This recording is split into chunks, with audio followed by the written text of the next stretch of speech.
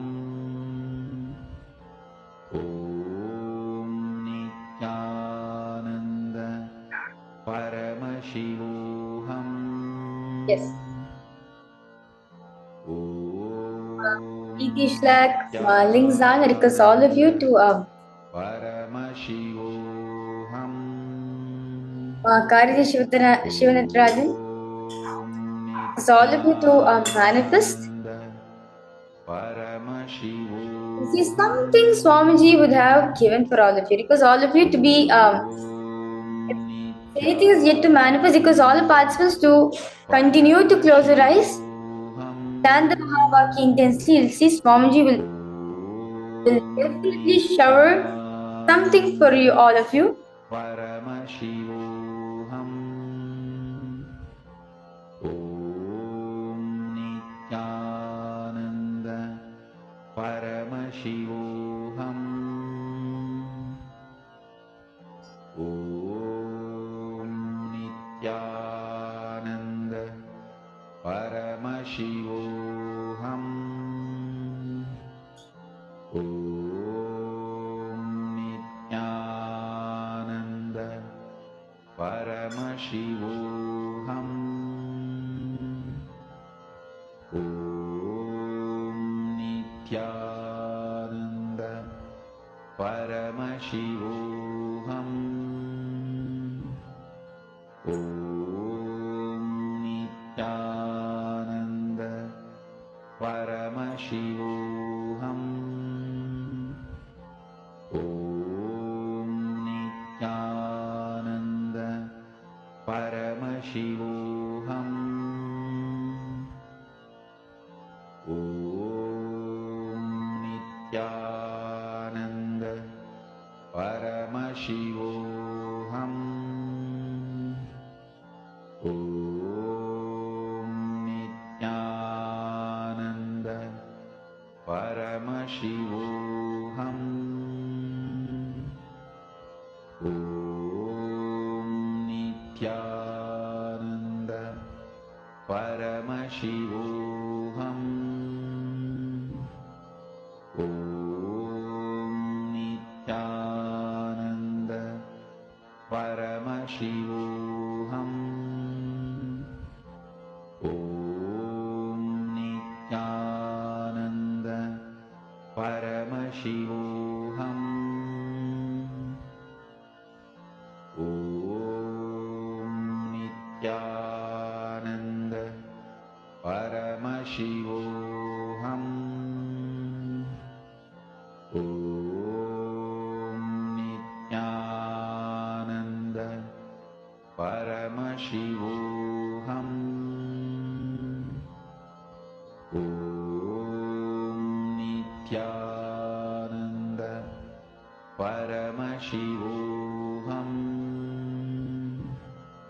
Om Nithyananda Paramashivoham.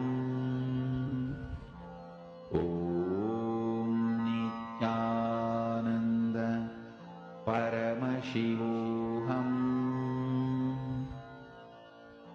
Om Nithyananda Paramashivoham. Om Nithyananda Paramashivoham. Om Nithyananda I now because all participants to open your hands and check whether Swamiji has given you something. It can be plasma, it can be chandan, a sandalwood powder, or it can be Jnananjana, or it can be Vibhuti, the sacred ash, or it can be golden specks. Because all participants now to start checking under the light whether you manifested the power. Nithyananda Paramashivoham. Links and ma. Request you to post whether the Swamiji show give you anything ma. It's nice to hear from all of you. Paramashivoham.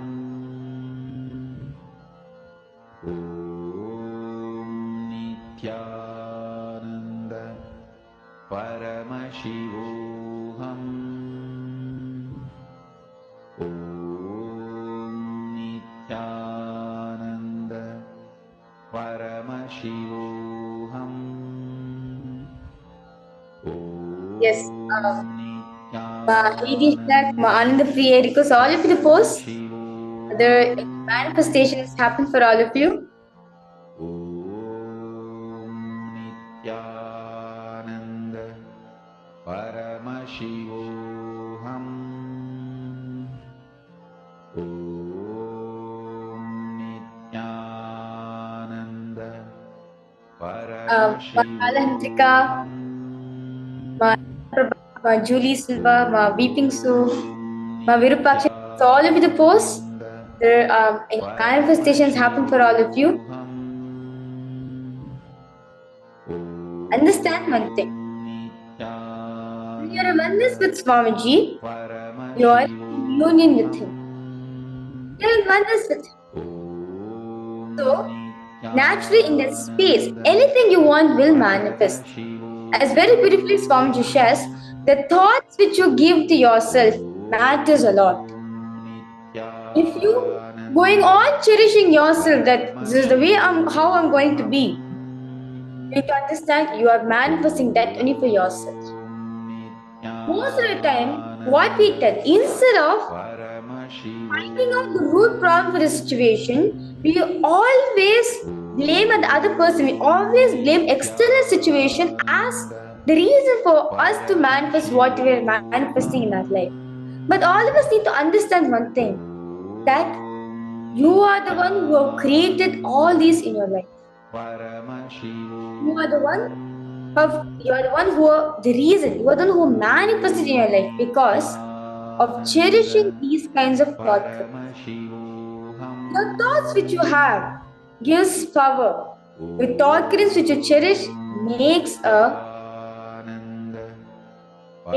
complete shift in your whole being. Yes, Ma Saralanda, you have posted. I have made a conscious breakthrough. That's wonderful, Ma. I request you to share what's the conscious breakthrough experience, Ma. Did anything materialize for you? I request you to post, Ma.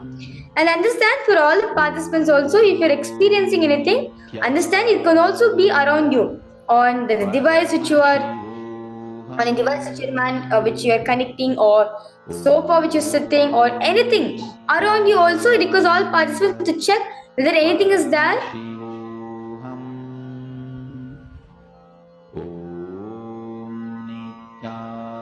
So the words which you give to yourself matters a lot. When you're going on chanting the Mahavakya, associating yourself with Paramashivoham, you'll radiate his qualities. When you're going on saying to yourself that this is how I am, I'm not able to manifest anything in my life. Life is not about the goods or the bads. Life is not about negotiations in your life. Life is about experiencing Paramashivatva. Experiencing. So, with this, I request all participants to head to Facebook and post your understandings. What were understandings you got from this session and experience you got during the power manifestation? Or you can also post your power manifestation results also, because all participants to head to Facebook and post what you want. And understand one thing. In today's initiation, all the participants will be initiated into this 56 Akshara Matrikas, where Swamiji will be awakening your DNA through these 56 Akshara Matrikas, so you can experience Paramashivoham. Yes. Nithyananda Makarini, nice to see you, Ma. Yes, Nithyananda, nice to see you. Yes. So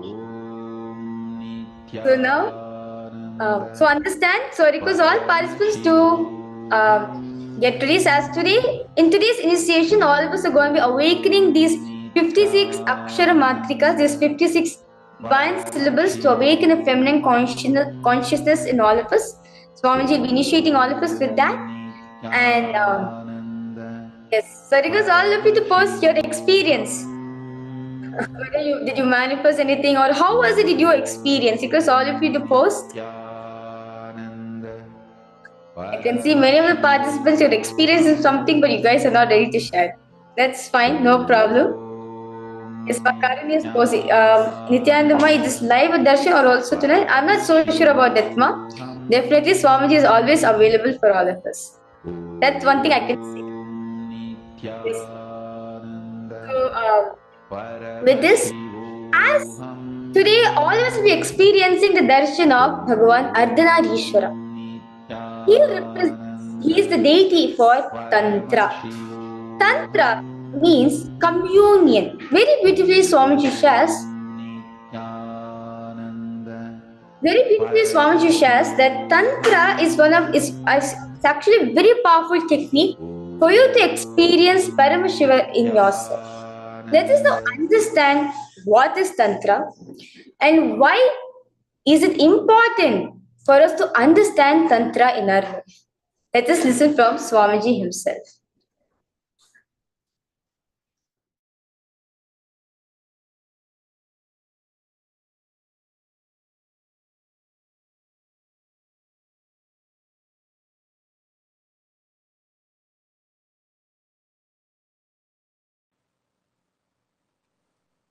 Each manifestation of Paramashiva is one of the dimension which includes whole Paramashiva. Listen, Ardhanarishwara does not mean he is only Ardhanarishwara. Ardhanarishwara is the manifestation of complete Paramashiva. You should know that even if you achieve any one manifestation, you achieve Paramashiva. If you achieve Nataraja, you achieve Paramashiva. If you achieve Lingarupa, you achieve Paramashiva.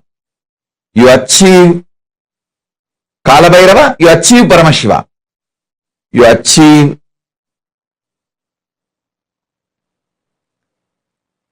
Hariharamurti, you achieve Paramashiva.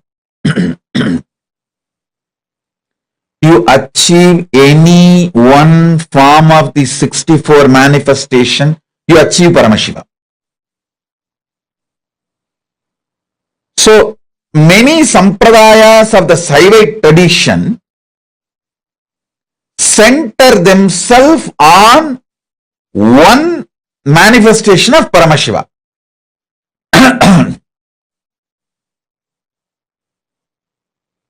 For example, Aghoris center themselves on Mahakala Bhairava. Veerashaivites center themselves on Lingarupa and Veerabhadra. Each sampradaya centers themselves on one form of Paramashiva. Tantra sampradaya centers itself on Ardhanarishwara. So understand, when I give these basic principles, the foundation principles of Tantra Sampradaya, and when you start living it, manifesting it, you achieve Ardhanarishwara directly, and Ardhanarishwara is Paramashiva himself.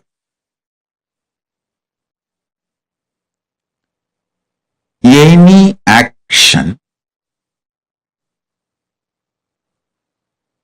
whether breathing, thinking, eating, any action is expression of Shakti, Paramashiva Shakti. Listen.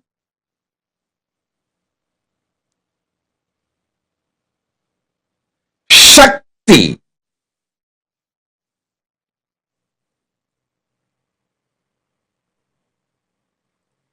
is embodiment of love. Shakti is embodiment of love.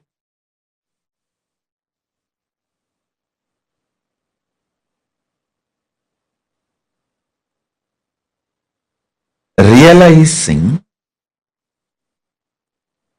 the love manifestation of your consciousness and entering into any action becomes manifestation of you, not manipulation of life. Listen, I will repeat. If you enter into the act of eating, knowing that it is because of your tremendous love manifestation, you are eating to strengthen your body, to celebrate life more and more. You will never manipulate food for taste. You will make sure food is always strengthening you. You will like, you will enjoy, you will be addicted only to healthy food.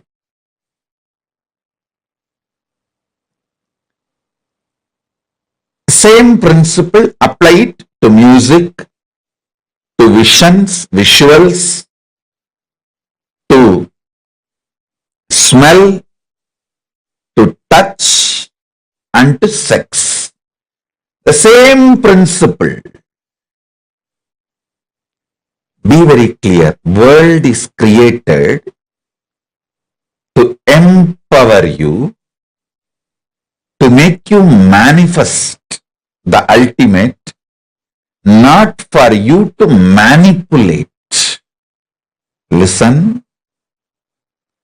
World is created for you to manifest Paramashiva, not to manipulate the world. In every level,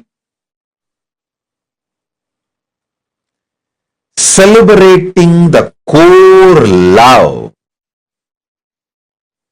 is Tantra. Listen, sex does not originate from the physical world or action. It originates from conscious world, being. I tell you, yesterday itself I was telling, even an ordinary act like a smelling or eating starts manifesting from the foundation called love for the existence. I tell you, people who carry love in their consciousness will never become obese. Don't try to come and tell me, oh, I have seen many obese people who are very loving. Maybe their behavior, external behavior may be very loving or matching with people who do acts out of love. The inner space in consciousness, what I call as love, is a overflowing quality towards everything. It's like a, see, if you are alive, you will think, you will breathe, you will smell, you will digest, your blood will be circulating, everything will be happening. Same way, if you are loving, it will be towards everything. It is the quality of consciousness, not the quality of the external habit or attitude or actions. Listen, love is not defined by your external actions. Love is defined by the very existence or the quality of your consciousness. Even if Paramashiva does samhara, means destruction of this universe, I will not call he is angry or he is violent or he is bad. He does even samhara out of his love. I tell you, consciousness expanding itself to celebrate its oneness is love. See, consciousness goes towards the food to make the food as part of itself or for it to become the part of the food. Consciousness goes towards anything only to make oneness happen. I tell you,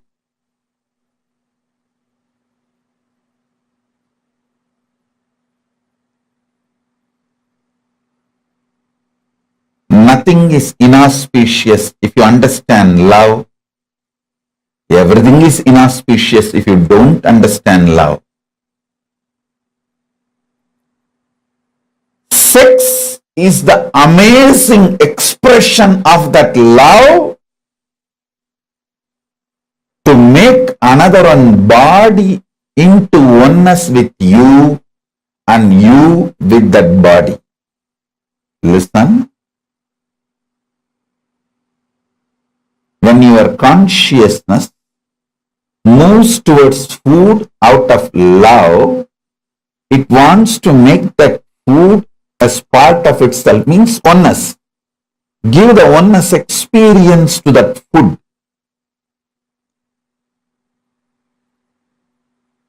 If the same consciousness without love moves towards the food, it wants to grab that food and destroy it and manipulate it and exploit it.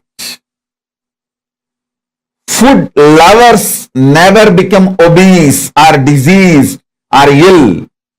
Food manipulators become ill, diseased. How many of you understand what I am talking? Food lovers never become obese. Food lovers never get disease. Food lovers never get any illness related to food patterns, food habits, and food eating style. It is food manipulators. People who rape food. Understand this word. People who rape food due to food pornography. I coin a new word, pornography. What is food pornography? Too much of advertisement about the food using colors and arrangements. People who are triggered by the food pornography and rape food get diseases related to eating patterns and food.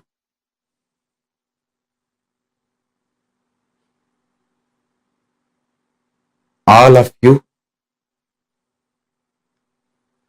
again and again listen to this powerful cognition and carry in you. Listen. Once you align your food pattern, your sex pattern will be easily aligned and your life will be just celebration. Your life will be just celebration.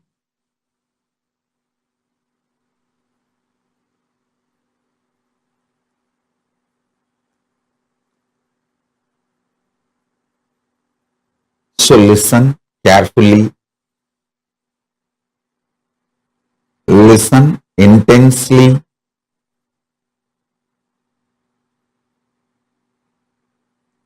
digest this truth.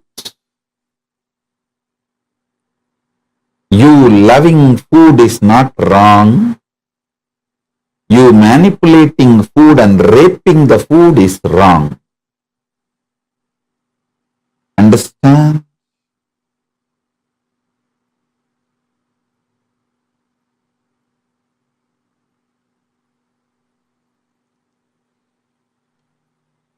If you love food, you know how much of food can become one with you. Your digestion ability, What kind of food can become one with you? What kind of food will empower you and get empowered by you? Listen. Whenever you digest a food and that becomes energy in you, not only you are empowered by that food, you are also empowering that food, because that becomes energy.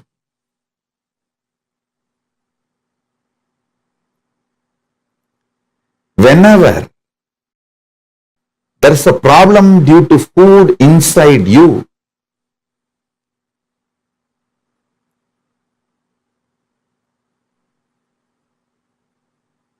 not only you are manipulating the food and raping the food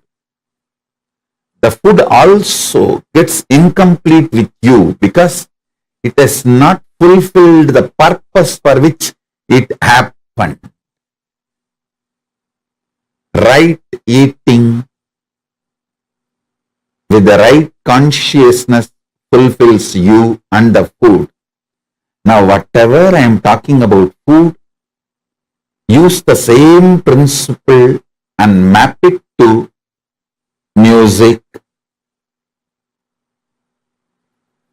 vision, visuals, all the five senses, including sex.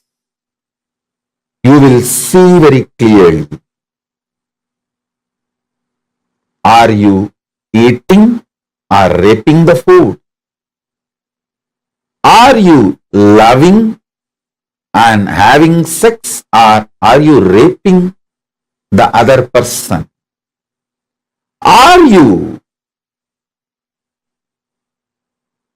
masturbating out of the high romance? Are you masturbating out of the violence, raping attitude? Look at the whole thing.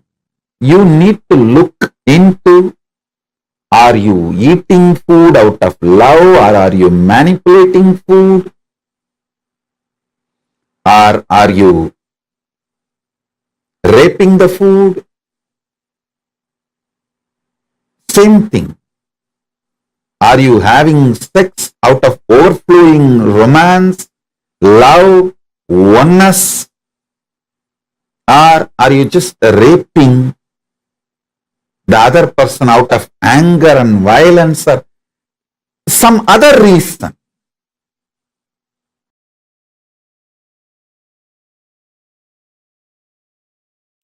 I tell you, I am constantly respecting your existence as life.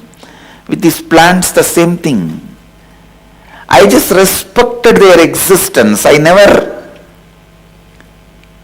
did anything else, but before sitting in the seat every day, I bow down to all of them. I do not have an idea they are somewhere lower. I just feel I am sitting with a group of people. People are sitting next to me, how I will feel? That is exactly the way I am feeling. The way I respond to your existence, the same way I responded to their existence.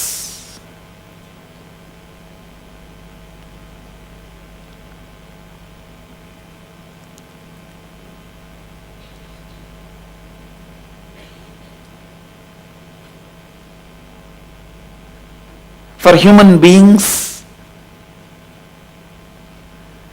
the way of responding to their existence is blessing them or healing them or asking their problems and giving some solution or consolation, courage. For these plants, just a good look. Look from the eyes, which is respecting their life, is enough for them to beautifully expand and celebrate, love their own existence. Love their own existence. Understand?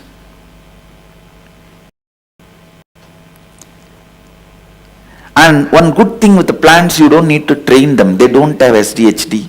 They don't have the exploiting mentality. They don't have the exploiting tendency. They do something which is not them as part of them.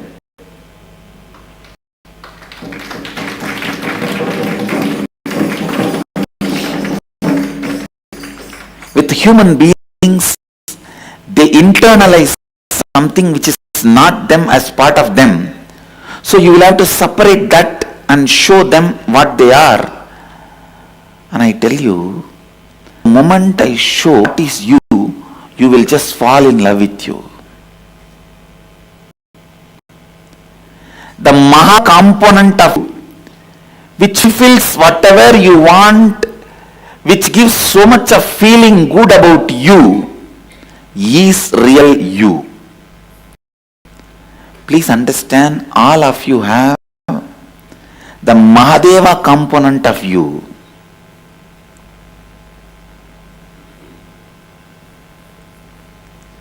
Which makes you feel so good about you.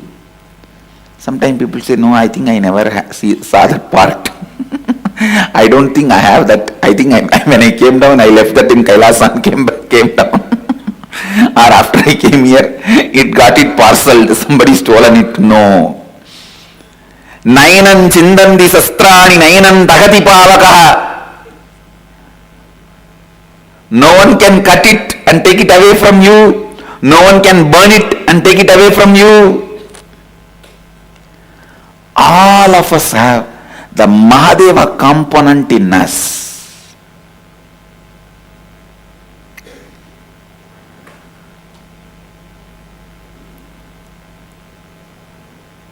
Which gives how much ever you deny, you do catch the glimpse of that. You do experience it. You can go on denying. No. That and all is not there. Unnecessarily, why should I imagine and create mess? No.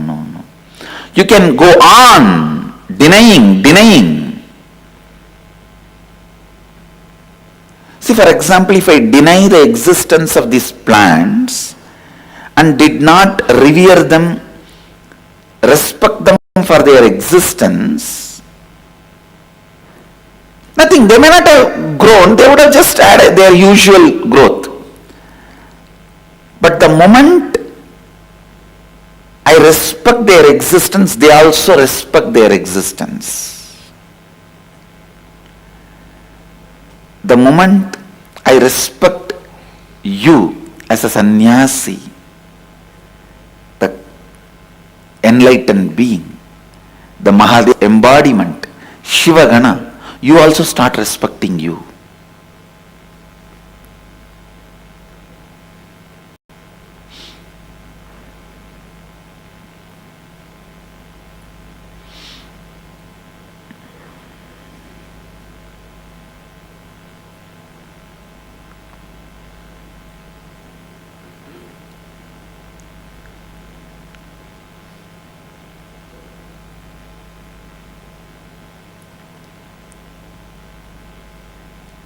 When you know the Mahadeva component in you is still active, alive, it has not expired, you fall in love with you.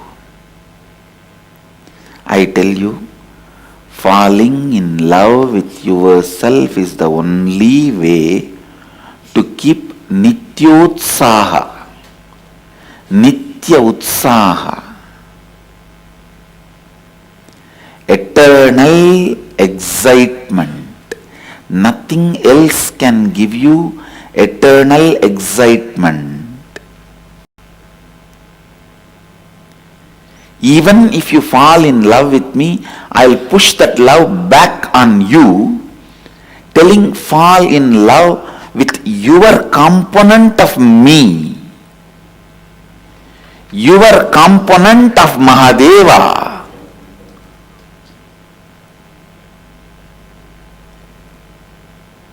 When you fall in love with me, you fall in love with my component of Mahadeva. that can be denied by your mind after some time with the mind game, play and all that. But fall in love with your component of Mahadeva, which is eternal excitement, inspiration, Nityotsaha. Nitya I tell you, the person who has touched the eternal excitement about himself, only he will have beyond logic tolerance. I tell you, illogical tolerance, the beyond logical tolerance will happen to you when you understand the Mahadeva component of you, the Mahadeva side of you, the God side of you, because you will just be in love with that existence. You will just be in a trance with that existence. I am telling you, being in love with that component of you is bhakti. That is bhakti.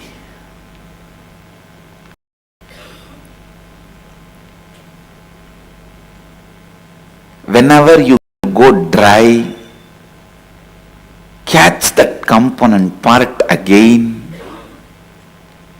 I am really telling you, it will bring tremendous tolerance which is beyond any logic.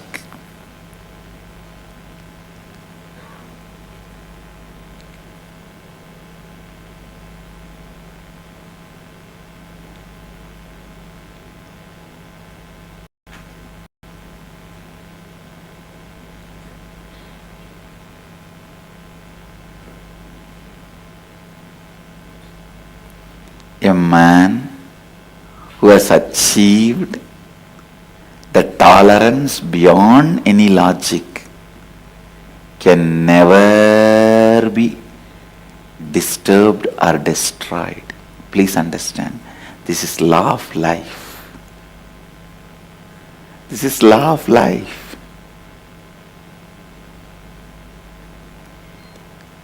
Because when you know the Mahadeva component of you, you are just in love with your existence. You are just in love with your possibilities. It is not some delusion. Please understand.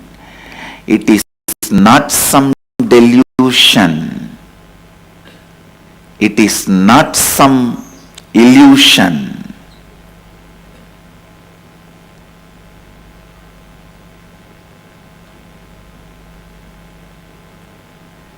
It is not some delusion. It is not some illusion.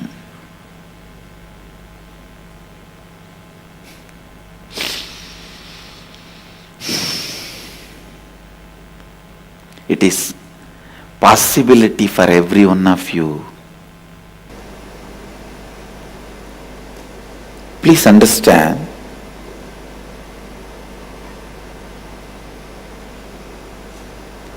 the practice of oneness. I'll give you some of the deep, important insiders' secrets. What takes away oneness from you is not able to cope up with the reality as it is. Always feel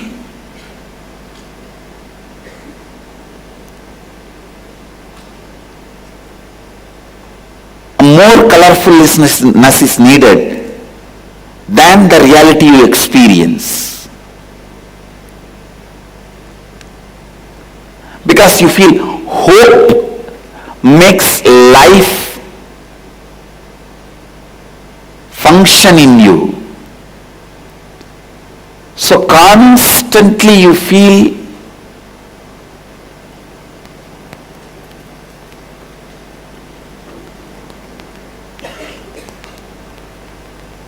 much more than what you perceive is required to keep you alive,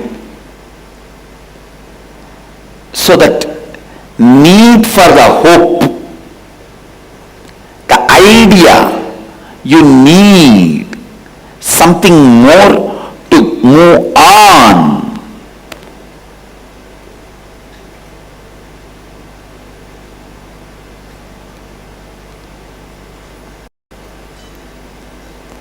That is why even as a child you need fairy tales. Please listen. From the beginning you feel something more is required, only then I can move on. So life moves only with the idea something more is required. So you go on projecting that something more which you feel required, either as quality requirement or quantity requirement. Either you feel you need more money, only then life will be great, more cars, more houses, then you become materialistic. Or if you think better quality, better way of loving, giving, respecting, serving, then you become a spiritualist. Whether it is a quantity requirement or quality requirement, the moment you have the idea something more is required for you to experience completion and fulfillment, that is the first delusion. Understand? Because it has gone to the biomemory level, you can't directly wipe that out from inside you. It has become a part of you that always building up which is not there, cooking up which is not there, hoping for which is not there, go on faking which is not there. With the hope it will happen, or it has already happened. Listen, I am breaking one of the important part.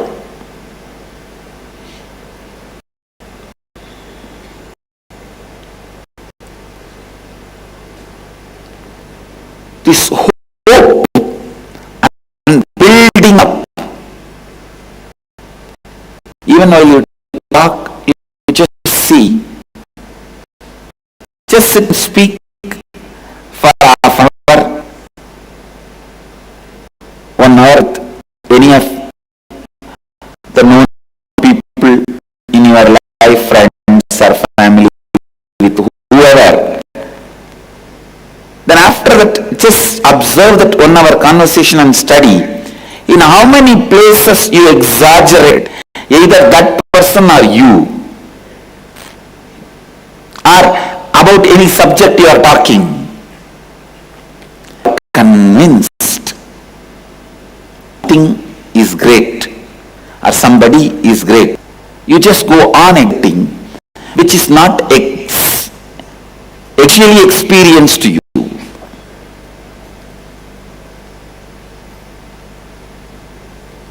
I tell you, this hoping, all this can never be directly transcended. There is one being about whom you can never exaggerate. Anything said can never be exaggeration. That is Mahadeva, the cosmic consciousness. So divert your whole thing towards that. Even your exaggeration, hope, everything settles on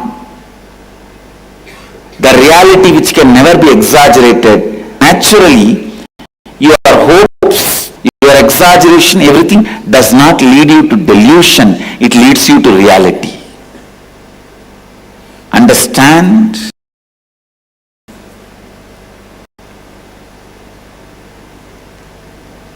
Understand? Love current of Mahadeva is nothing but your hopes, greed, desire for more colorful, more quality, quantity, experience of life being diverted to the ultimate about which you can never exaggerate. Nothing more golden can be painted on him. So anything you say is less than what is. This makes your quality of asking for more and hope settle down on one which is away from you. Listen, the more and more you go on exaggerating about you, when you don't have any other subject, that's what you will do. This is what you will do. When you don't have any other subject, that is what you will do. When more and more you exaggerate about you, you continue to maintain the delusion. The continuous process of exaggeration, need for hope, asking for more, cannot be taken away from you directly. When you divert that,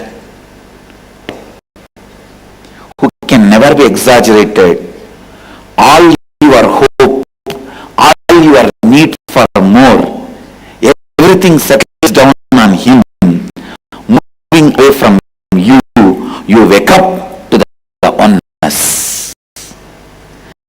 Because you are constantly waiting to wake up for the more ultimate. As long as you think that is going to be so poor, struggling, suffering, when that hope, more quantity and quality is on something which is beyond you, your whole biomemory for more settles down on him. That is what I call feeling connection or love or devotion or bhakti. Your need for more and exaggeration settling down on God or Guru, which is other than you, is devotion. When it settles down on him, your life becomes so alive, rich, and becomes because it is away from you, you break the delusion. Illusion. I tell you, if you don't have anything other than you to exaggerate, hope for, feel more about, feel the quantity, quality, more need, you are the poorest person, I tell you. That is the, I'll declare that as a spiritual poverty, conscious poverty, depression. The moment you open your mouth, if all your exaggeration is moving around, either your God or Guru, I tell you, you are one of the richest being in the planet Earth, because all your hope, need for qualitative, quantitative difference, and greed, exaggeration, everything is centered on something else other than you, will wake you up towards oneness. Antidote for delusion is devotion. Antidote for Maya is Leela.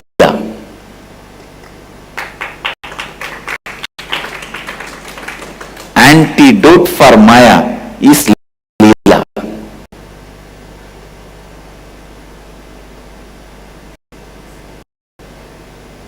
Understand?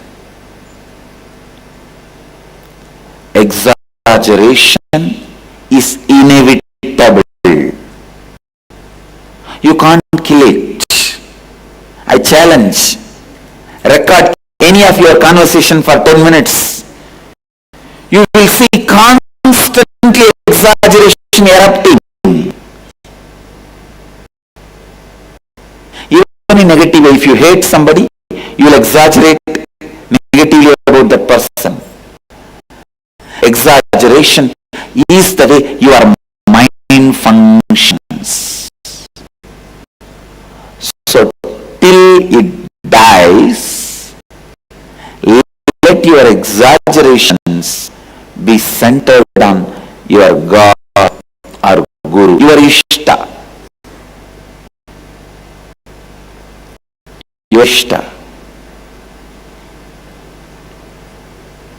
If it is centered on God, you will experience Him in deities. If it is centered on Guru, you will experience it living. But exaggeration is the basic quality with which you function.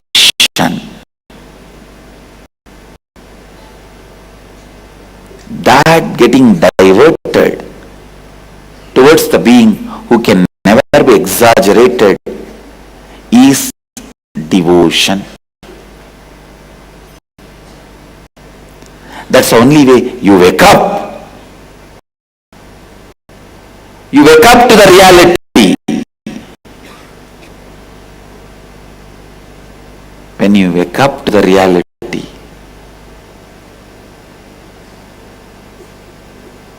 I asked Arunagiri Ishvara only this boon: forever give me the joy and juiciness of always putting, surrendering, dumping my need to exaggerate on you. Let it be always on you. If there is a need, before enlightenment there will be need. Once the enlightenment happens, no need to exaggerate because you know nothing can be exaggerated. Anything you tell about him is him.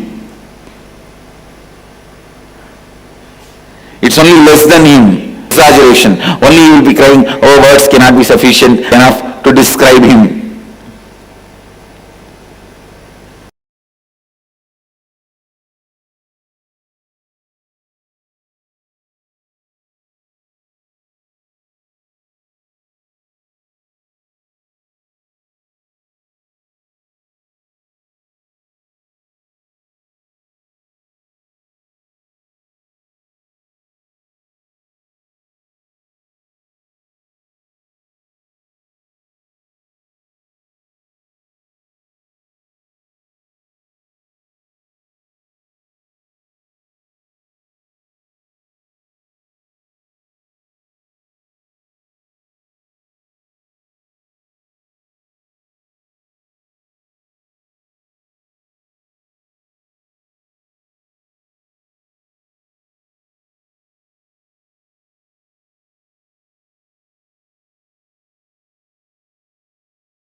Yes.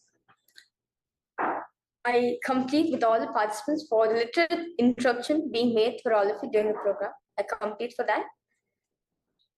So that was a very beautiful session. A revelation Swamiji gave on why Tantra is important in our life. Why is it important for us to know Tantra? What exactly is Tantra and why this Tantra matters a lot in our life? Let us understand why Tantra matters a lot in our life to celebrate our own existence. Why does it matter? Let us understand more deeper.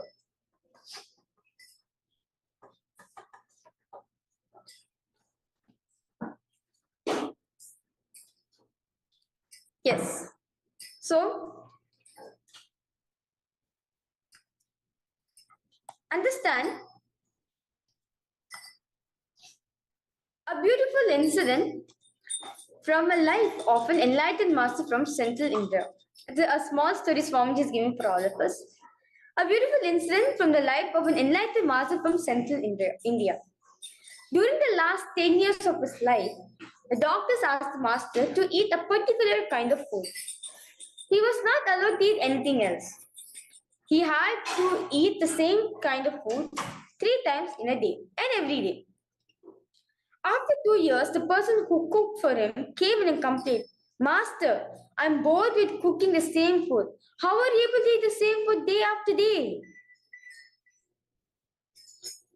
So, understand. So, what happened is, so there's this one master who consulted a doctor for one of his diseases, and the doctor gave him a particular diet which he needs to follow. And he said very clearly he has to eat the same diet only for 3 times every day he needs to eat. After 2 years, the chef, the person who's cooking the food for him, complained to the master saying, I'm bored with your cooking. I'm bored with cooking the same food. Master, how was it that you are able to eat the same food day after day after day? For all 3 meals, for 2 years, every day eating the same meal. How is it you are enjoying? But I'm bored with cooking the same food every day. But how is it you're able to eat the same food every day? The chef, the person who cooked the food, asked the master.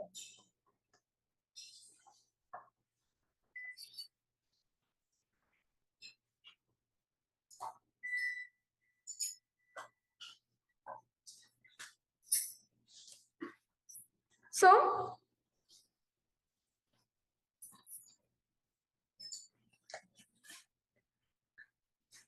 then after that, so now this person who cooked the food for the master asked. The master just laughed and said, I'm not eating the same food every day.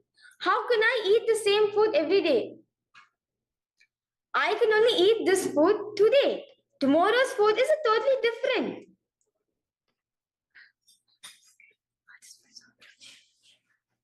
So everyone understanding this, the master he is completely disconnected from this world. He is completely in the present moment. Every single day, whatever he ate was a new food for him. It was not a different, even though the person, even though the person who was cooking the same food, but he did not feel that he was eating the same food again and again and again. How was possible for the master? The master said very beautifully, today I'm eating this food, but tomorrow may not be different. Understand how unclutched the master was. Every single day, though he was eating the same kind of food, he felt as if he was eating different food every single day and every single time.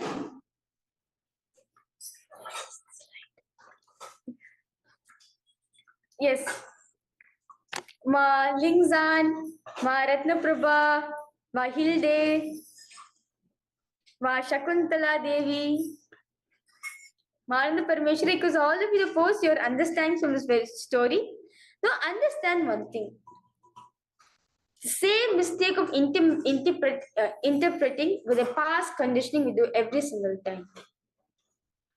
We feel anything which is recurring, anything which is happening again and again and again and again, is a mistake. We get bored with it. But the Swamiji, from the time he started his public life till now, he's been repeating the same thing. Duika, you are Paramashiva, you are God, being integrated, authenticity, responsibility, enriching, listening. What he said in 2000 till now is the same concept, just different words. That's it. But understand, each time when he's revealing the truth, he is waiting to enjoy his own truth. Very beautifully, Swamiji shares. I am also the listener to my own satsang. It's not just all of you alone are listening to my satsang. Even I am listening to my own satsang because I do not know what's the next statement I'm going to utter. I do not know the next second which I'm going to utter because there's purely Paramashiva who's uttering to me. So I become a listener to my own satsangs. But for all of us, anything which is recurring, we get bored with it. So now I request all participants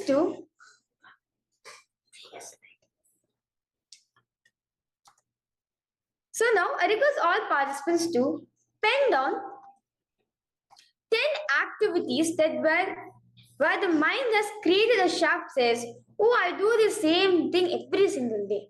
For example, working on my laptop, taking notes, drinking juice, taking a haritaki, what else? For me to sleep in the morning, wake up in the morning, shower, wear fresh clothes, put my clothes in laundry, cook food for the children, deliver children to school, everything. List down 10 activities where the mind has created a shaft saying, I do the same thing every single day. Write down those activities. Where inside yourself you establish that I'm doing the same thing every day and again and again and again. I'm just repeating myself. Pen down those activities.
Okay.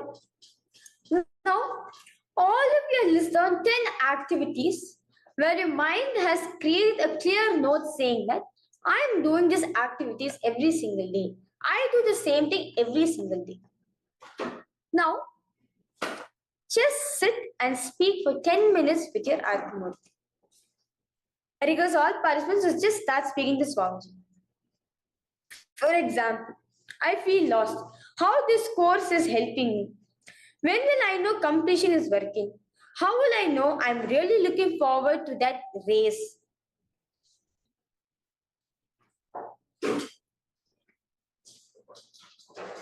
Or I really am looking forward to that race. I did so well, you know.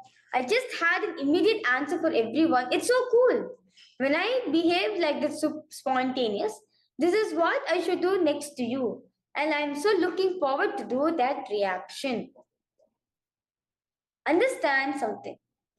State of God is the Guru. The Guru is the state of God.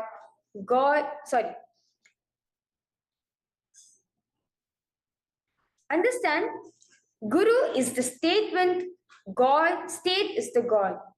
State of Guru is God, statement of God is Guru. Just speak to your Atmamurti, you will see any incompletions, any confusion which you're having in your life. You will see every single day when you speak to Swamiji, it will be a new fresh. Every day Swamiji comes live for the darshan. Does he even get bored for giving darshan? Never. Every single day, it's a new beginning for him. Every single day is a fresh start for Swamiji.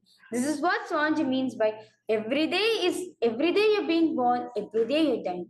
Every day you're taking rebirth, and every day you're dying. Because if you're centering yourself on the present moment, if you talk with Swamiji every single day, you will see how joyful your life will become. Your life will just become with so much of completion.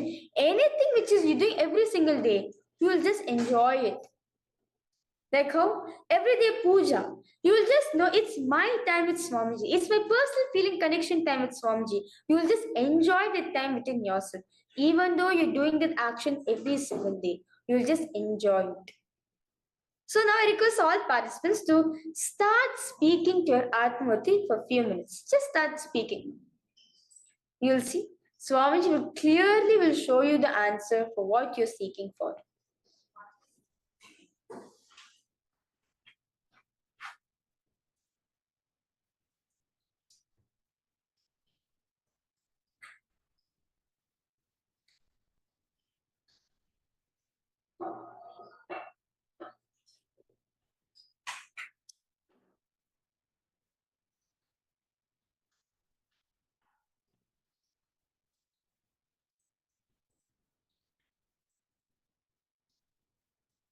I request all participants to start speaking to Swamiji for a few minutes.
Now, after that, just observe that 1 hour, just observe yourself.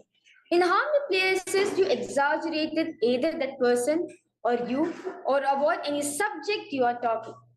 If you're convinced that something is great or something else is great, just go on exaggerating, which is not existentially experienced to you.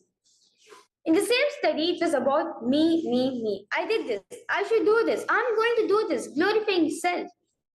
Clearly, from powerlessness space, the individual is feeling great about having done something as a power over someone. Understand? Whenever you're exaggerating yourself, clearly understand it is coming from a space of powerlessness.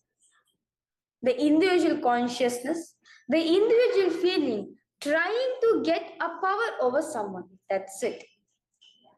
When you exaggerate yourself, when you glorify yourself, you only feel, only to glorify myself, I'm going to feel powerful.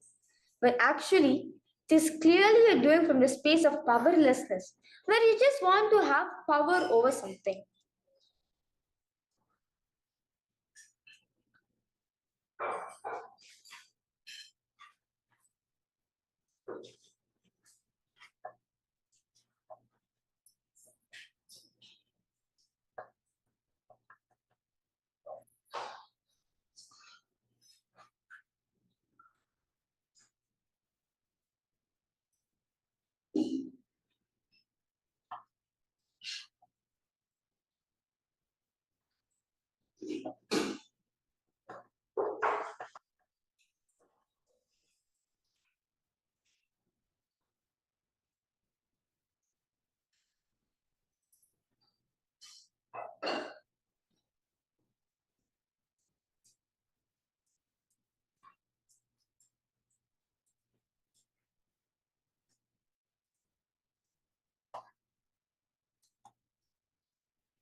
Just understand, whenever you're glorifying yourself, it is coming from space of powerlessness, where you want to experience some power over you. That's it.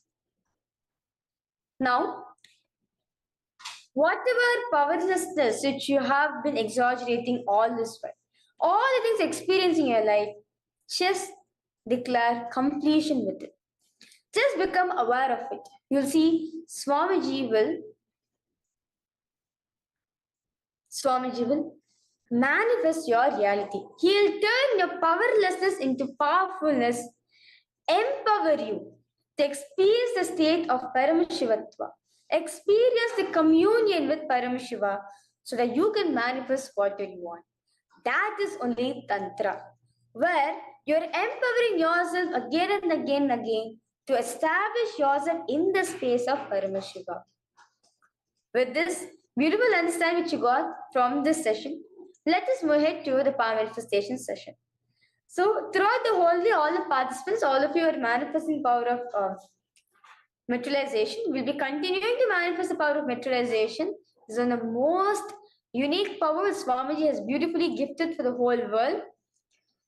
Yes. So now request all participants to now check your hands, check your palms whether any sort of dust or anything's particle, anything is there in your hand. Because all of you to check.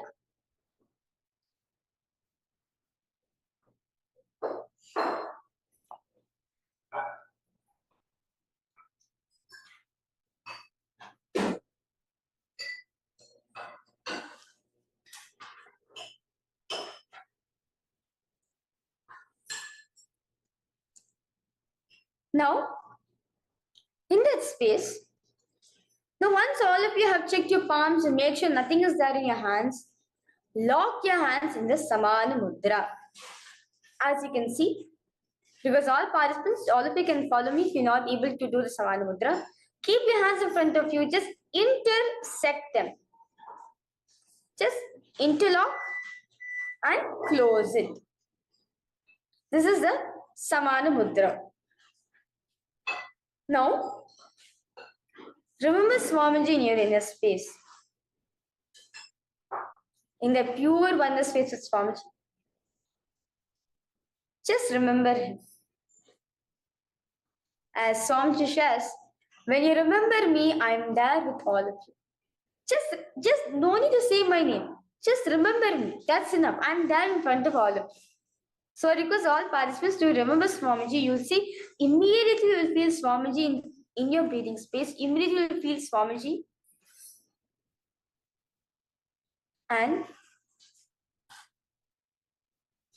in that same space of oneness, because all participants to start chanting the Mahavakya.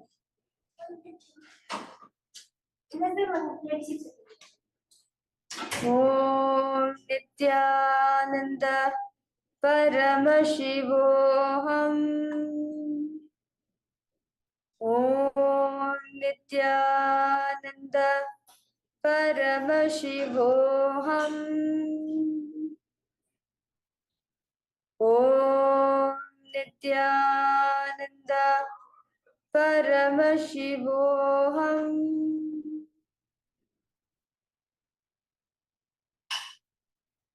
In that same space of oneness, Swamiji, just continue chanting the Mahavakya, going on talking to Swamiji. This power of materialization is just enjoying that oneness space with Swamiji. That's it. Nothing else is needed. The more and more you enjoy, the more and more you're going to be manifesting powers.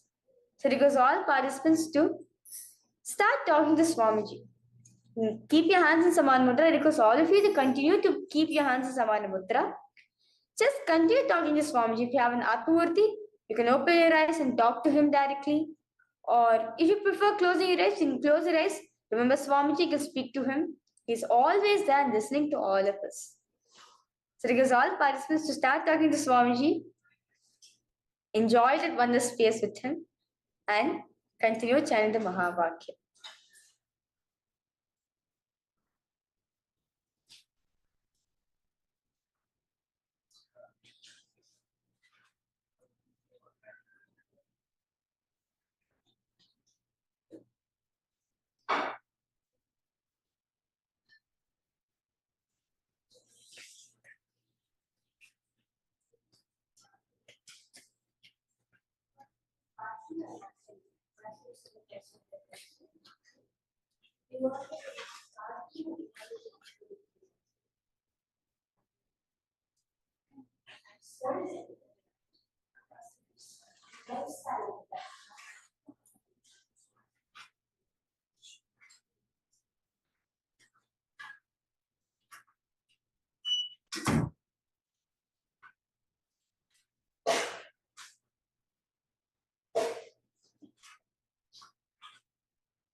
If any self-doubt, if you experience that this power is not going to it's not going to manifest, you feel this is a little advanced power, understand whether you're manifesting as simple as the power of consciousness over matter, or whether you manifest the power of materialization, flying, teleportation, any power. Both requires only the oneness face at Swamiji.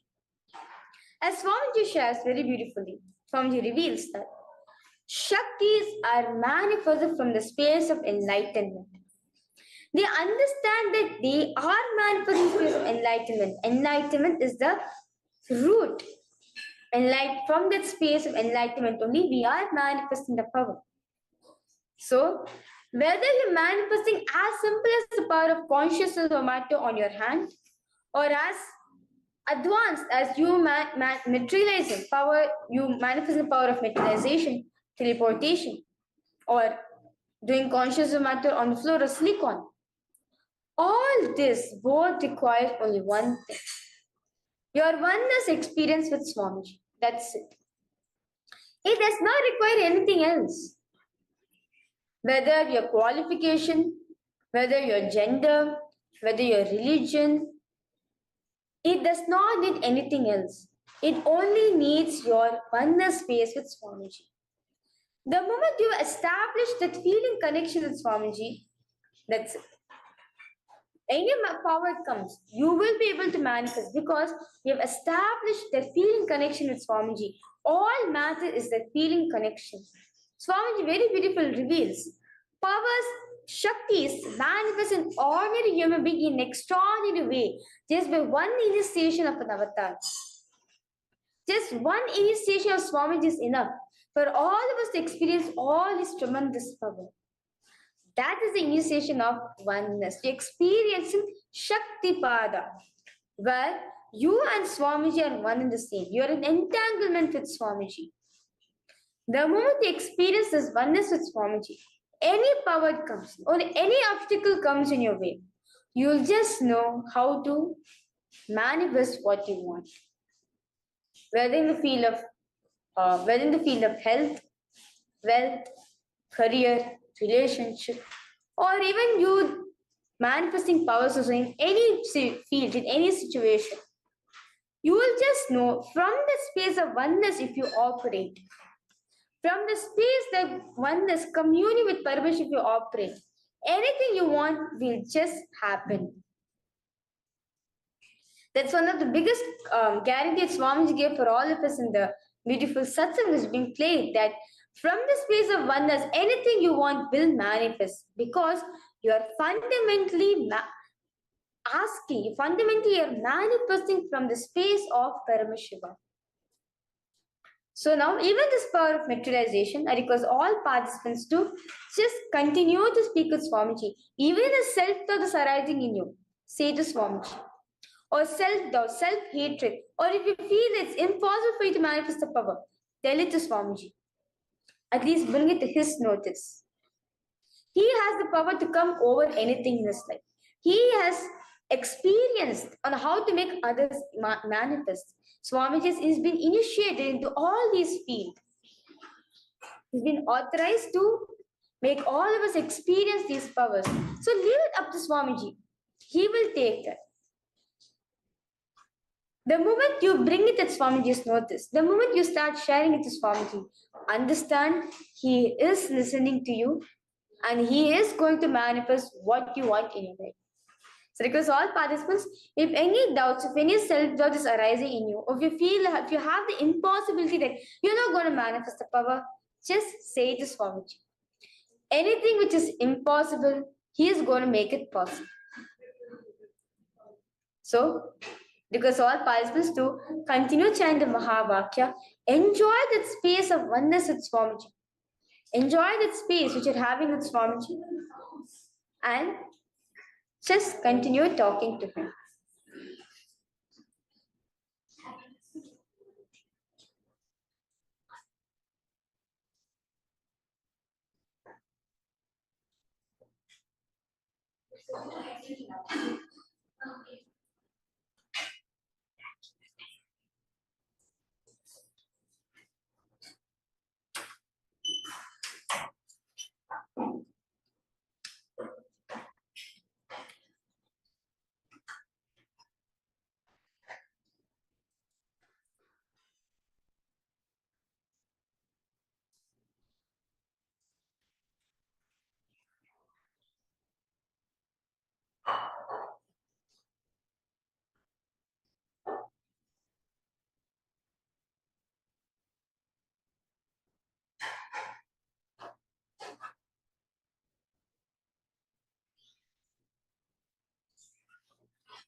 Now, request all participants to relax, open your eyes, and start verifying whether anything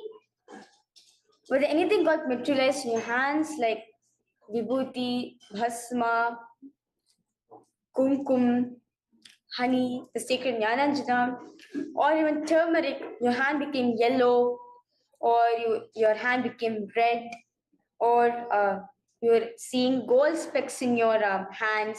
Because all participants to start verifying your hands, whether you've manifested anything or not. And also check your surrounding areas also, whether anything also got materialized like bhasma or anything Swamiji can materialize. So I request all participants to check your surroundings also to ensure whether any manifestation has happened around all of you.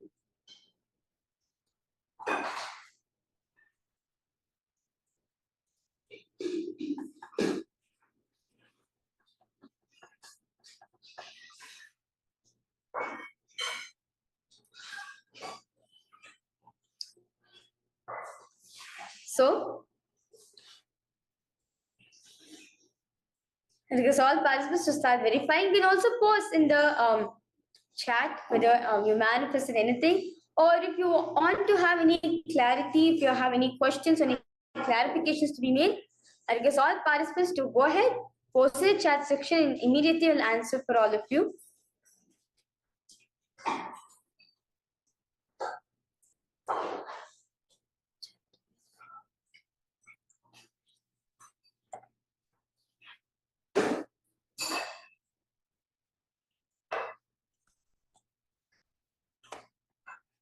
Yes.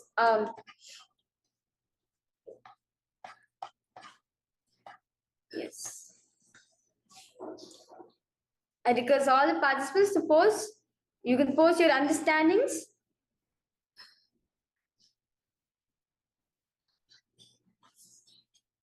And yes, Ma Virupaksha, Ma Shakuntala Devi, Ma Tanja Devarne, Ma Istek. Yes, Nithyananda Ma Istek, Nithyananda Ma. Yes, Nithyananda Ma, nice to see you for a program. Yes, Ma Stephanie Daters. Because all of the posts, how was your time with Swamiji? Pretty sure all of you have enjoyed it. So with this, as today, all of us are going to be experiencing the darshan of Bhagavan Ardhanadishara Murti through the form of Swamiji. Let us understand who is Bhagavan Ardhanadishara. Swamiji beautifully says he symbolizes the ultimate gender demystified. He is the ultimate gender and he's beyond all the genders you can ever comprehend in your life. Anything. He is beyond this realm of gender itself. Let us learn from Swamiji who is Bhagavan Ardhanadishvara and how can we receive his blessings.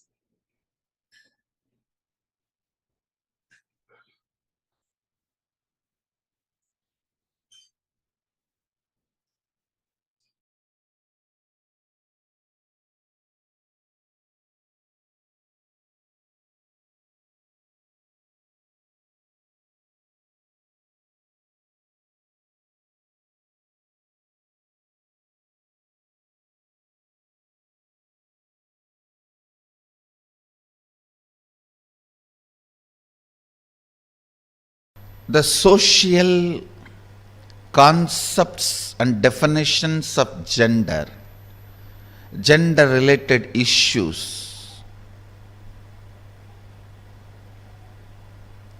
if you take it as a joke, great.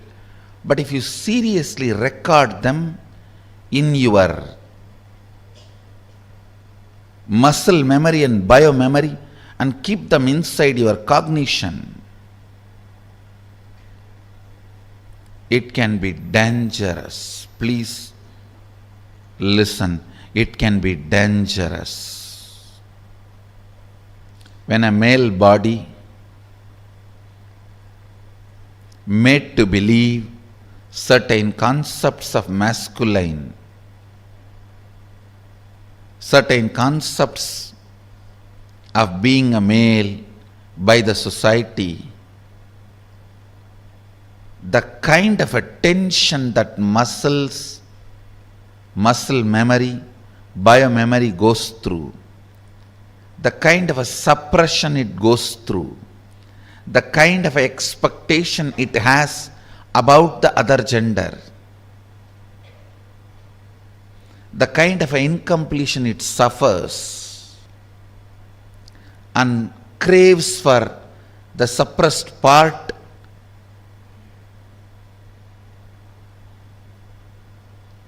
is hell.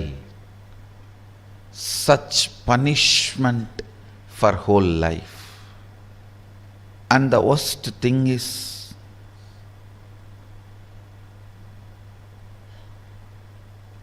whatever you suppressed in you, declaring yourself as the male and avoiding anything other than so-called male, you will be searching for it in some other muscles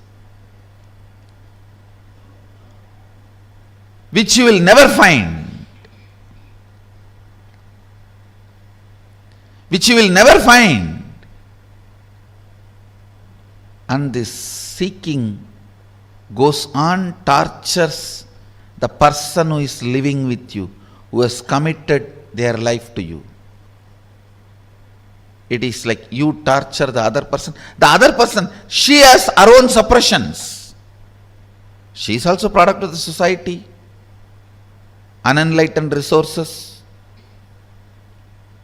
She has suppressed tons of things in the name of she being a female. So all that she is searching in your muscles.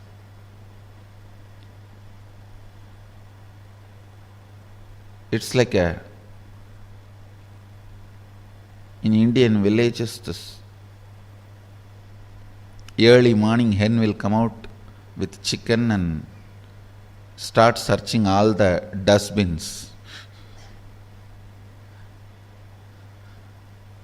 for food. Searching.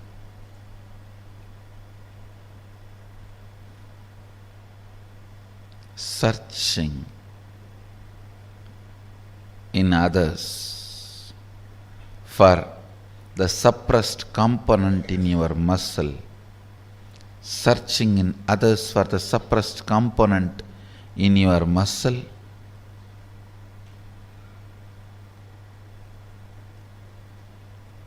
Is the most frustrating thing that can happen to anybody in life. Even if you are a potato couch, because you did trial and error on yourself, it's easy to get you out of it. But the patterns you pick up from others, believe it as your muscle memory, install it in your biomemory, takes such long completion, requires strong completion process for you to get out. Again and again it triggers violence, dissatisfaction, incompletion, resistance, a wrong principles of sex. Understand this word, wrong principles of sex. Earlier in India, men used to wear only the dhoti and maybe one small angavastram. Slowly, the exposed upper body started getting associated with the idea of sex. Then they will have to cover.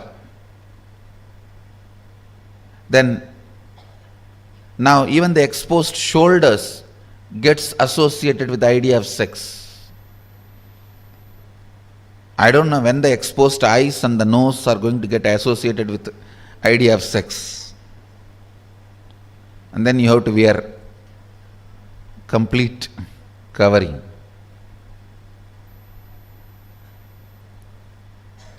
Understand various parts of body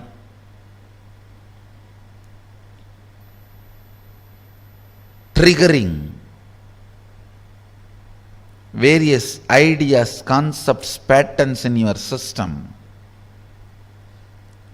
shows how the society is going lower and lower level, and our common agreements are sinking deeper and deeper and stinking. Our common understandings do matter. Our common understandings do matter because knowingly or unknowingly, even if you understand the higher principles, in your day-to-day life you are forced to live the common understandings.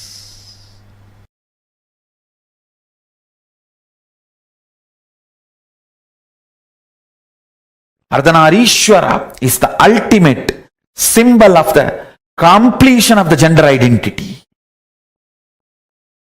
Liberation from gender crisis. It's a beautiful form Paramashiva takes to show the completion of the gender identity.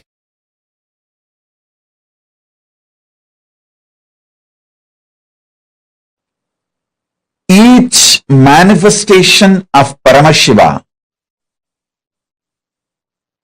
is one of the dimension which includes whole Paramashiva. Listen, Ardhanarishwara does not mean he is only Ardhanarishwara. Ardhanarishwara is the manifestation of complete Paramashiva.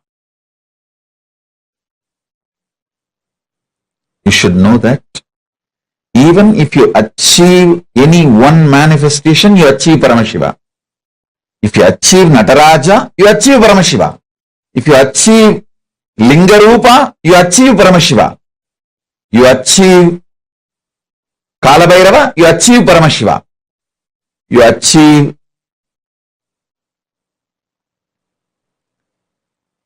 Hariharamurti, you achieve Paramashiva. You achieve any one form of the 64 manifestation, you achieve Paramashiva. So, many sampradayas of the Saivite tradition center themselves on one manifestation of Paramashiva. For example, Aghoris center themselves on Mahakala Bhairava. Veerashaivites center themselves on Lingarupa and Veerabhadra. Each sampradaya centers themselves on one form of Paramashiva. Tantra sampradaya centers itself on Ardhanarishwara. So understand, when I give these basic principles, the foundation principles of Tantra sampradaya, and when you start living it, manifesting it, you achieve Ardhanarishwara directly, and Ardhanarishwara is Paramashiva himself.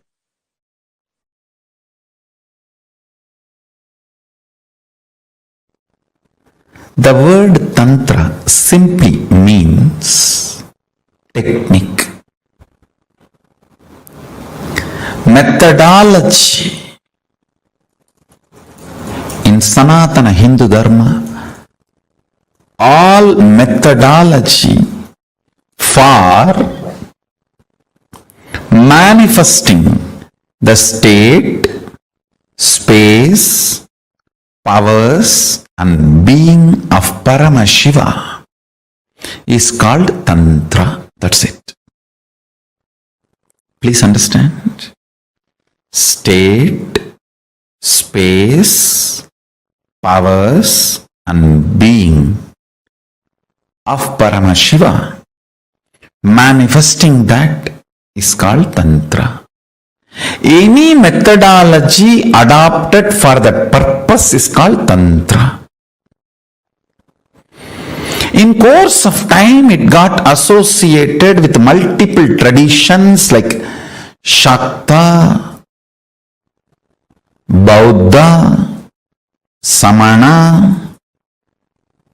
In multiple sampradayas, orders, traditions of Hinduism, it got identified, associated, started having different connotations, and then comes the anti-Hindu narratives, anti-Hindu forces, Hindu-phobic forces contains this word and boxes it inside gory sexual activities and orgies.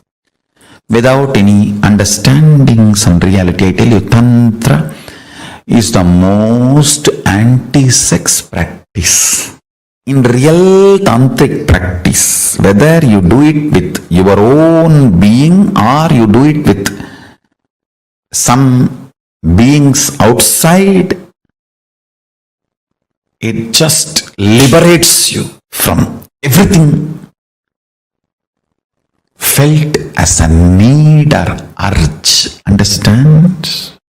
Food is not wrong, but urge pushing you to eat is wrong. Sex is not wrong, but the urge making you lose your balance and your integrity and pushing you to do the act is wrong. Understand? Anything which breaks your integrity is wrong, not the act. Last few days satsang I was insisting on cutting down the solid food intake. Bring it to 10% of the calorie which you are consuming usually. Just 10%. If you used to consume 2000 calorie, bring it to 200 calorie. If you are used to consume 1000 calorie, bring it to 100 calorie. It's almost like I'm asking you to do fasting. Just increase the liquid and balance your routine. Understand? If you have started practicing, you will realize not having solid food, so much of irritation, anger, all the non-integrity emotions manifesting in you. Tiredness will disappear, boredom will disappear, but suddenly you will feel too much energy and you don't know what to do. I tell you, eating is not wrong, but the urge pushing you to eat is wrong. And sex is not wrong. The urge which makes you lose your integrity for sex is wrong. Tantra works on completion, making you manifest the state, space, powers and being of Paramashiva. Listen carefully. Multiple various techniques to experience the state of Paramashiva, like unclutching, completion, to experience the space of Paramashiva, like integrity, authenticity, responsibility, enriching, causing, to experience the powers of Paramashiva, oneness, initiation, Aushada, Mani, Mantra, Aushada, to manifest the being of Paramashiva, Diksha, ultimate initiation, communion, oneness with Guru, who is embodiment of Paramashiva, makes you manifest the being of Paramashiva. All these various levels, multiple multiple techniques are adopted, methodologies are adopted. All of them are basically called as Tantra. Understand, Tantra is the most anti-sex tradition. If you believe, if you are told Tantra is the sexual tradition, you are cheated. Be very clear, you are cheated. The kind of the feeling grounded you need to have, never to have tears in your eyes, can happen only by Tantra. When you are grounded, complete with all the emotions of body shaming, good, bad, right, wrong, everything need to be cleansed. All the toxic ideas inserted into your system, shame, guilt, about your body and how you look and how you feel, and the ideas of sex, gender, everything, all the false ideas society has inserted into you need to be removed. You need to be detoxified from all that stupid ideas. That's the only way. That's the only way you will get grounded and become a real Rudraganya. Every man should become a Rudra and every woman should become Rudraganya.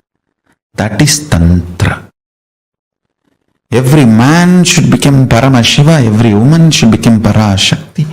That is Tantra. Paramashivoham will give you precise understandings about Tantra. Deep understandings about Tantra constantly. You demanding yourself and behaving even with yourself as Paramashiva and manifesting the qualities and states, space, powers and being of Paramashiva continuously in your actions, in your life, in your thinking, in your emotions, everything. That is Tantra. That's all is Tantra. Understand? Life in all its possibility manifesting is Tantra. The Paramashiva in you and Parashakti in you becoming one, the communion and experiencing oneness is Tantra.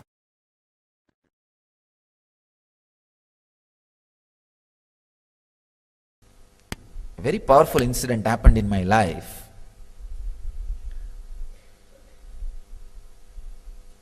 One day, very playfully, all my classmates wanted to have a debate with me.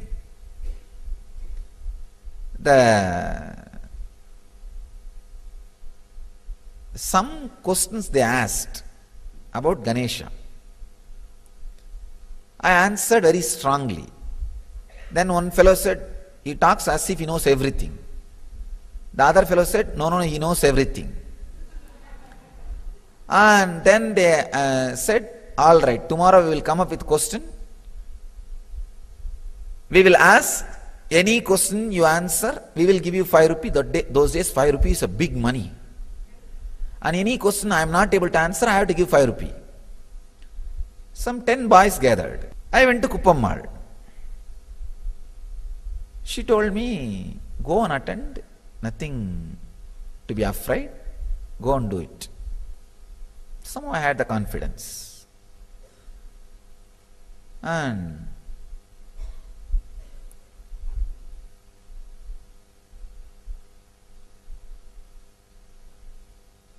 I did not even have the thought, if I don't know some answer, what will I do?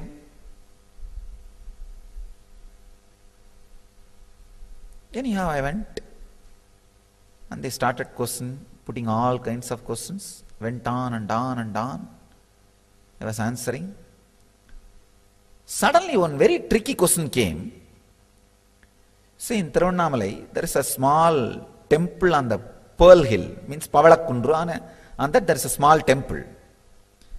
The whole city believes the temple as a Subramanya temple because only for Subramanya's function people will go there and have darshan and come.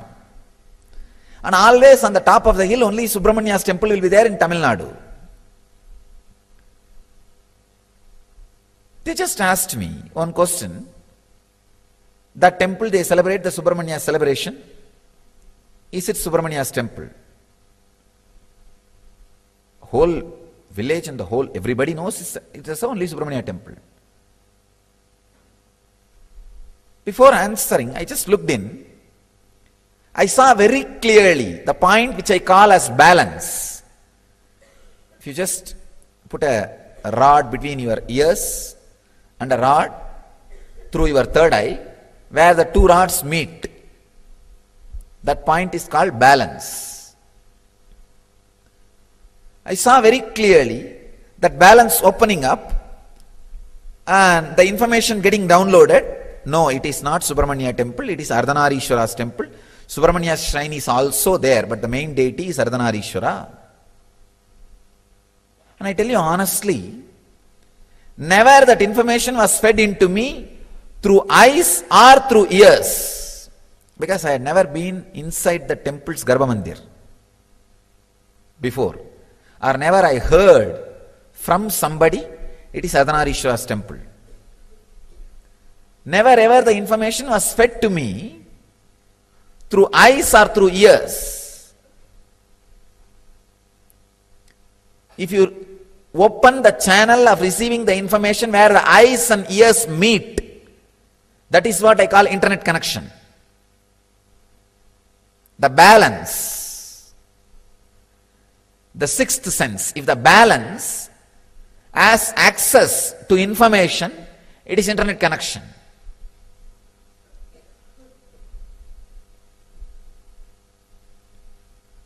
Your eyes are like web camera. Your ears are like speaker in the computer. You all know only how to use the eyes and ears and the keyboard. You miss the internet connection. By nature, you have the internet connection in you all. Just because you are breathing, you have internet connection. And there is no website which you can't access. There is no firewall. There is no security. You can access anything without getting corrupt or without getting infected by virus. Any information can be accessed and handled. I saw very clearly that information being happening and I responded. One boy who was there, he got really frightened because any normal person goes to the temple, usually the temple will be open only during some celebration. During that celebration time, always the Subramanya will be kept in the front. So nobody will have the access to the Garbha Mandir to go and even have a look of the original deity. You are shocked. And I saw really that fellow got shaken so much. He never thought, I'll know such a intricate information, fact, such deep fact, because he is from a Brahmin family who does puja of the temple. So he thought, except his family, nobody knows it is a Ardhanarishwara temple. And actually itself nobody knows. Even now in the village, in the city, it is considered only as a Subramanya temple. He said, how do you know? Only we people who enter the Garbha Mandir know. It's Ardhanarishwara. It's not Subramanya. I said, Arey, you enter Garbha Mandir every day and come out. I am inside Garbha Mandir.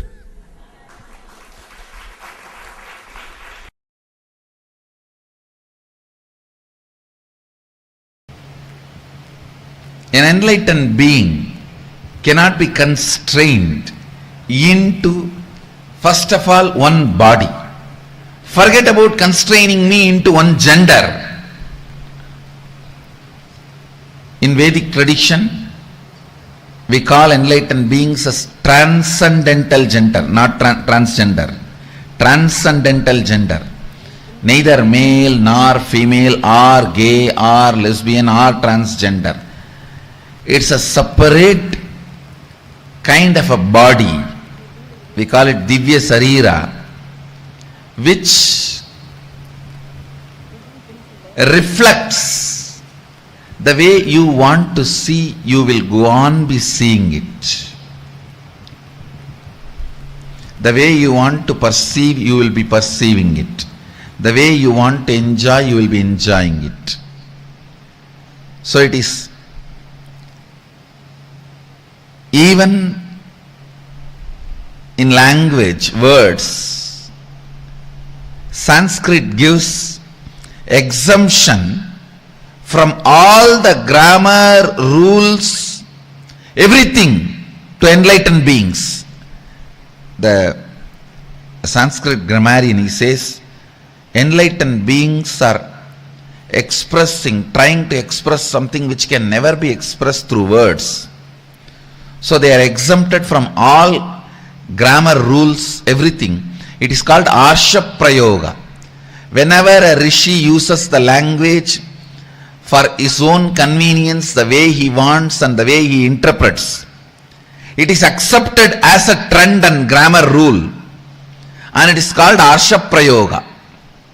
He is not bound by the linguistic rules, grammar rules. Same way, an enlightened being cannot be constrained even to one body with so much of difficulty when he is trying to express through one body. You can never be able to constrain him to one gender. Whether psychology or physiology or the whole system, the body I carry, nothing can be framed into one gender. Actually, the enlightenment itself is a physiological, psychological mutation.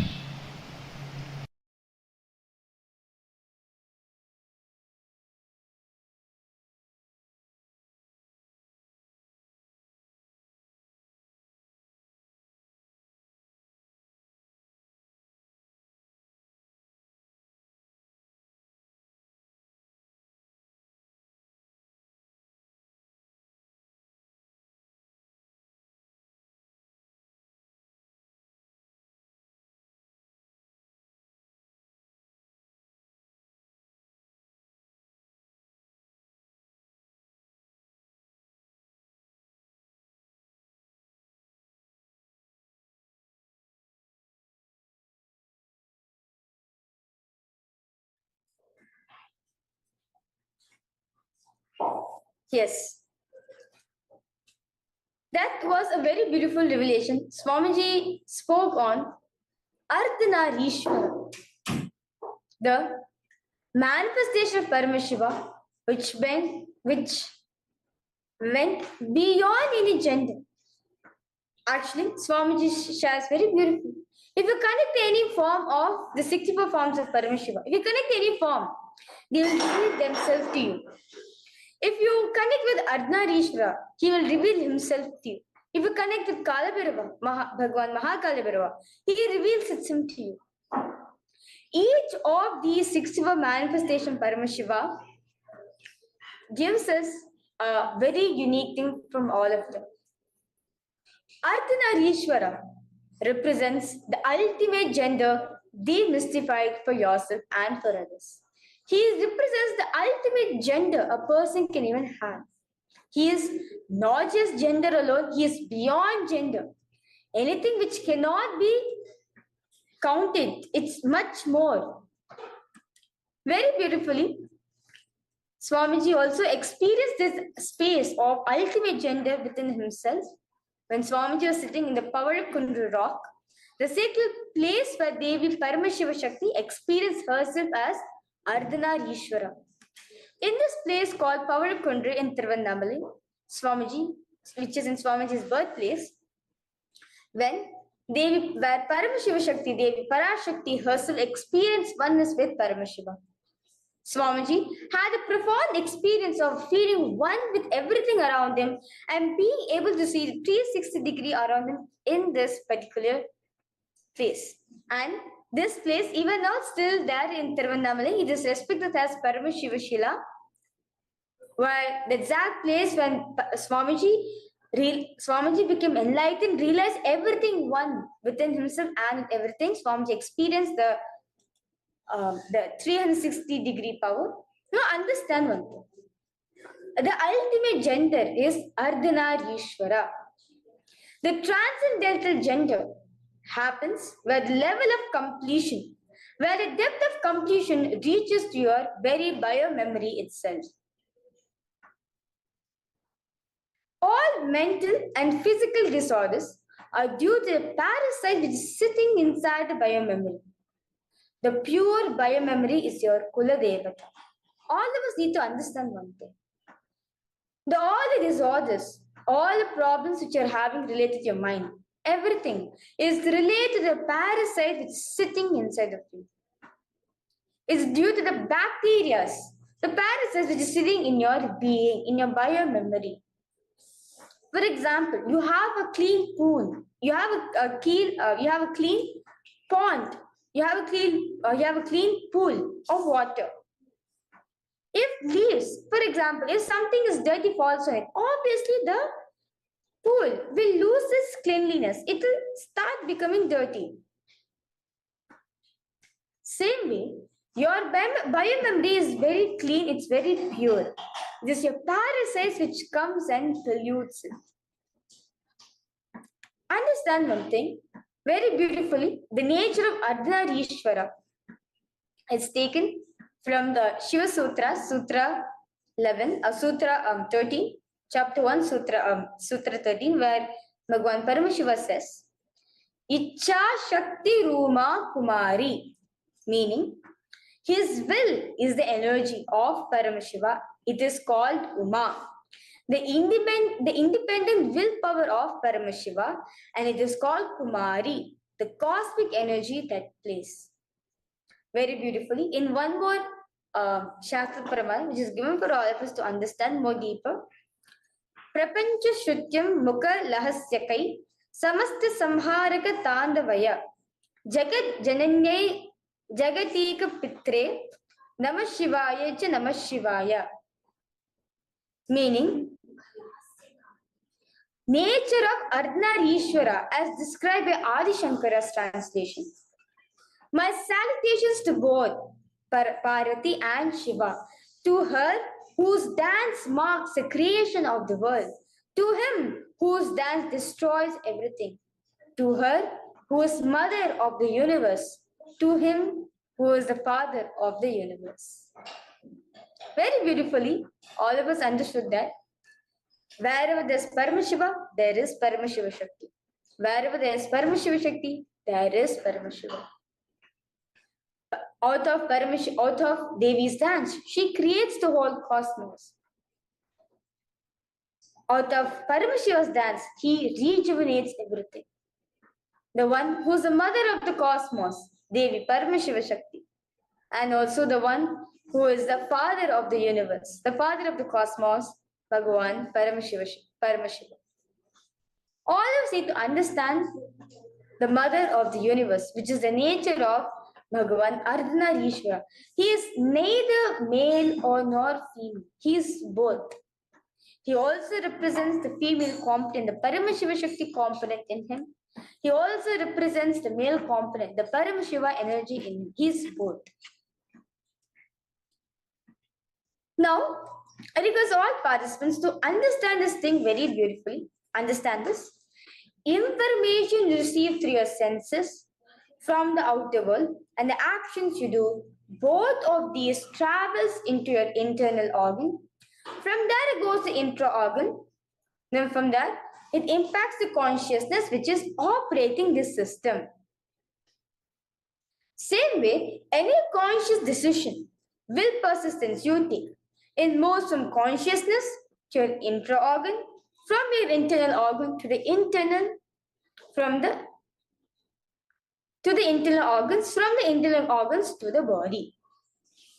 So as everyone understands the cycle, so all the senses which you're perceiving, first it goes from outside to your body. To your body, it goes to the internal organs. From the internal organs, it goes to the intra-organs. From the intra-organs, it goes to the consciousness. Now, any conscious decision, any will you take, the will persistence which you take, or anything which is taken from the consciousness space. For example, power manifestation or Satya Sankalpa which you make. It comes from your consciousness to your intra-organ, to your internal organs, all the way to your body. To give an example, healing energy.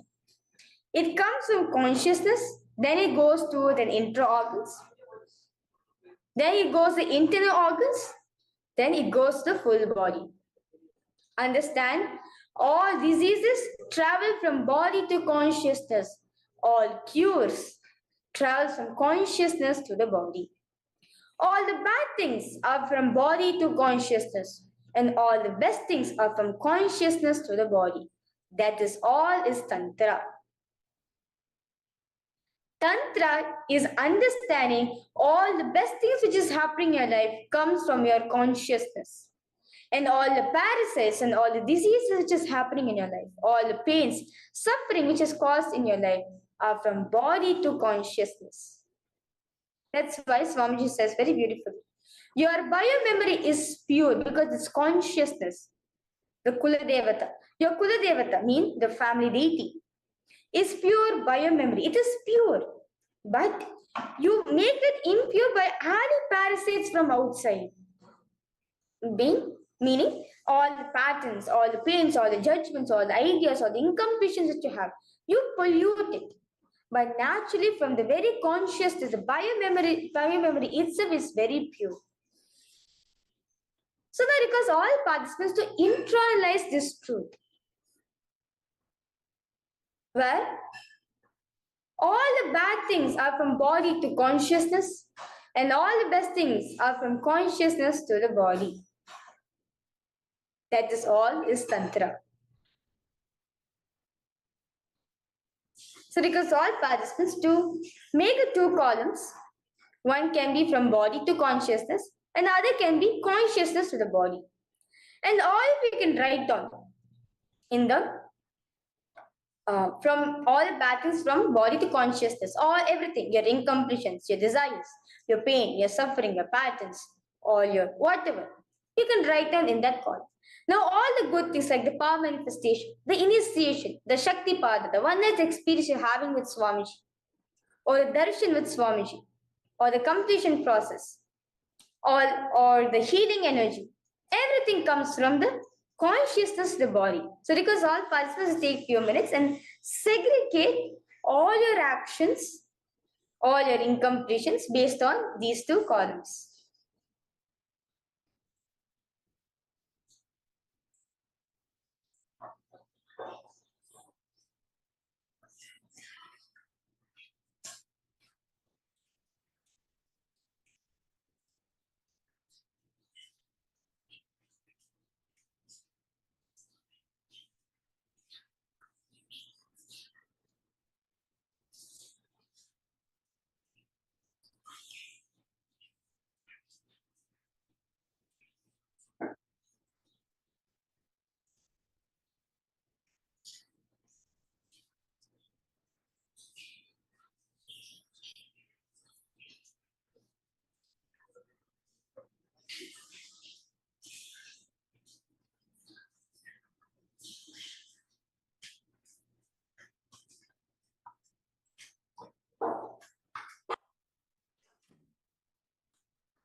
Now,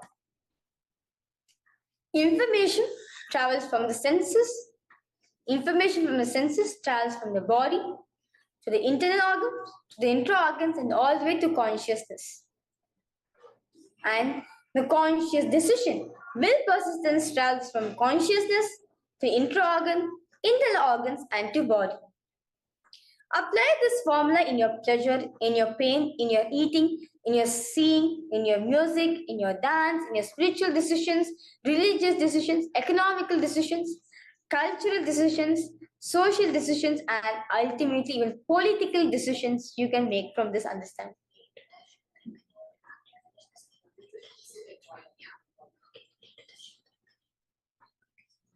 So, I request all participants to pen down your understanding, as this understanding is going to help us in receiving the darshan of Bhagavan Adnadishramurti.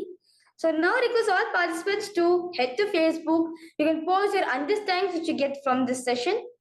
And because all of you depend on your understandings, and after that, because all participants, all of you can drink some water, freshen up ourselves, as all of you will be receiving the darshan of Swamiji. So because all of you to freshen up yourselves, you can drink some water, you can use the restroom, and let us prepare ourselves to receive the darshan of Swamiji in the form of Bhagavan Arunarishvara.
Yes. With that, let us start preparing ourselves to receive the darshan of Swamiji, the form of Bhagavan Ardhanarishwar. Understand, all these darshans are called as Bhava Samadhi darshans. Swamiji, he is channeling that energy through his body so that all of us can enjoy that energy, that cosmic energy for all of us. What exactly is Samadhi? Adi means one with the source. Adi means source. Samadhi means one with the source. Bhava means an attitude, an aspect. Therefore, Bhava Samadhi means being one with the source through this aspect. Swamiji is being one with the cosmos, is being one with the source, is being one with Paramashiva through Ardhanarishwara Bhava. Being one with the source through this aspect. The aspect you choose through that Bhava, being one with that source Samadhi, is Bhava Samadhi. Knowing this aspect is the ultimate, and being in oneness with that is Bhava Samadhi. Understand, whenever Swamiji is giving these darshans for all of us, he chooses that Bhava and bees one with the source through that Bhava is Bhava Samadhi. And also knowing that this aspect which he chose, this aspect which Swamiji is giving for all of us is the ultimate, and being oneness with the source with that form is Bhava Samadhi. What exactly is the science of Bhava Samadhi Darshan? Let us understand deeper about it. Very beautifully, an Apta Pramana, Swamiji, which has been taken from the Srimad Bhagavad Gita, from the Chaitanya Charitamrita, chapter 4, where beautifully Bhagavan Chaitanya Mahaprabhu beautifully describes the Bhava Samadhi Darshan of Bhagavan Shri Krishna. When Krishna once saw his extraordinary sweetness reflected in a jeweled wall, he was amazed and said, "How unprecedented and astonishing is this deep and indescribable sweetness of mine! Alas, when I see it, even I become greedy to enjoy its sweetness. Just like Radhika. When I see my own sweetness in the mirror, I become eager to taste it, but I can't. After due consideration, I find that the only way to relish this sweetness is through the constitution of Sri Radhika." Understand, the Bhava Samadhi Darshan is so sweet for us to look at. It's so literally like how Krishna, when he saw his own reflection in the jeweled wall, he was himself greedy. He was himself wanted to taste his own sweetness. That is the science of Bhava Samadhi Darshan, where through one aspect we are connecting with the source.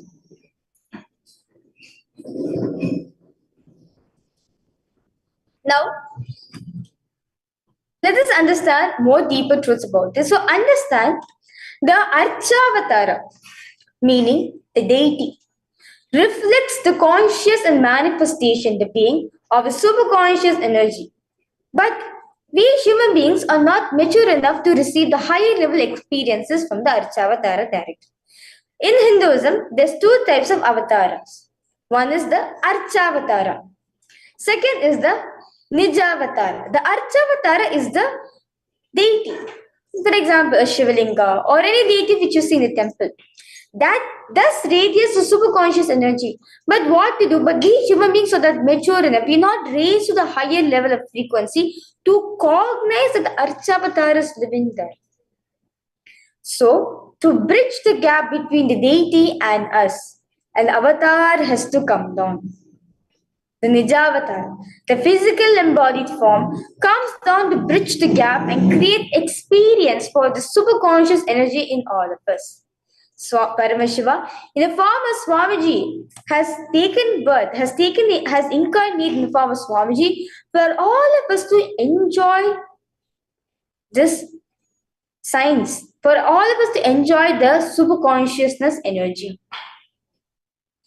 Then we have the Bhava Samadhi Darshan of the Nijavatara, manifesting beings of various dimensions of Paramashiva. The auspicious components and the powerfulness of those dimensions of Paramashiva are also awakened in us. Understand? When we are witnessing that darshan with Swamiji, when we are having a darshan with Swamiji, all this Ananta Kalyana Guras, the auspicious components and the powerfulness which is radiated by the deity is also awakened through all of us.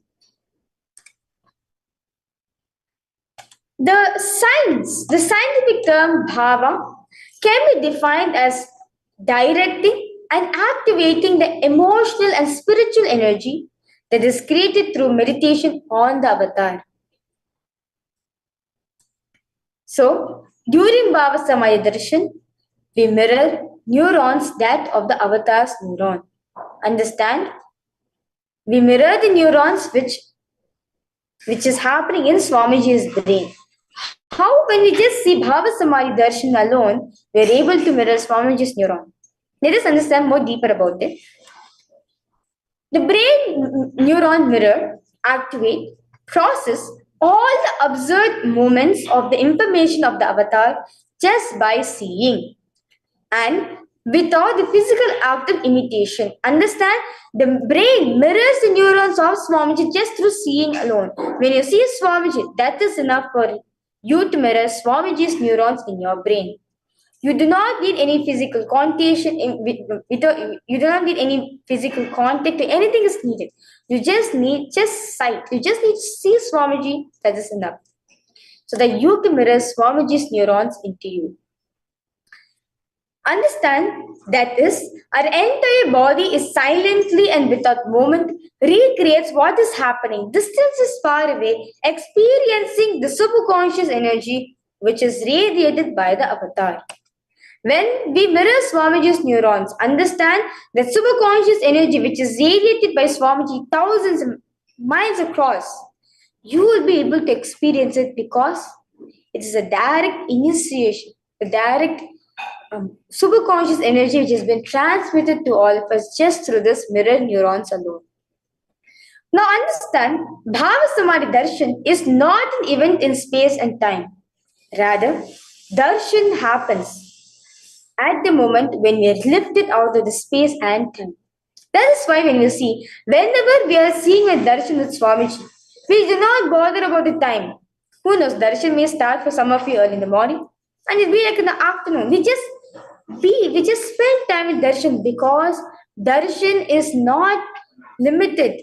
It is not caught on the units of space and time, whereas it happens beyond the spectrum of time and space. So when you're experiencing darshan, you are also lifted beyond that space. The science of Bhava Samadhi Darshan knows no distance. A phenomenon modern science is just discovering and terming this as quantum tunneling. Meaning, there's no distance required. It can be any distances, any miles across. You can be experiencing darshan. Scientists has proving this as quantum tunneling. Our thoughts per second reduces significantly and we relax into the space beyond thoughts, which is thoughtlessness, becoming mentally at ease in coexisting dimensions beyond duality, where we and the divine become one and the same, which is unconditioned by the parameters of time and space. Basically, when you're experiencing Bhava Samadhi Darshan, so much of ease happens into your brain, where you start coexisting with the avatar, where you experience oneness with Swamiji. Dimensions of Paramashiva manifesting through Swamiji for all of us to experience the same is Bhava Samadhi Darshan. So, when Paramashiva manifests through Swamiji, for us to experience is the Bhava Samadhi Darshan. Darshan is the direct experience of causeless bliss, where our being comes alive and celebrates with the energy wave of existence. Understand, whenever darshan happens, our whole being becomes so alive. We just feel like that we just participate in it. We start celebrating what is happening around the avatar. Bhava Samadhi Darshan is like a window to the entire expanse of consciousness, allowing us to glimpse the formless in a way that we can understand. The superconsciousness, Paramashiva, the ultimate, the Avyakta, the unmanifest form of Paramashiva, experiences in a certain way, experienced through Swamiji, for us to catch a glimpse and understand what he is. Through the glimpse for the formless in a way that we can understand, that is only the science of Bhava Samadhi, where the unmanifest manifests through an incarnation, through an avatar, for us to experience. Now, how to receive the Bhava Samadhi Darshan and what are the benefits do we get from the Bhava Samadhi Darshan?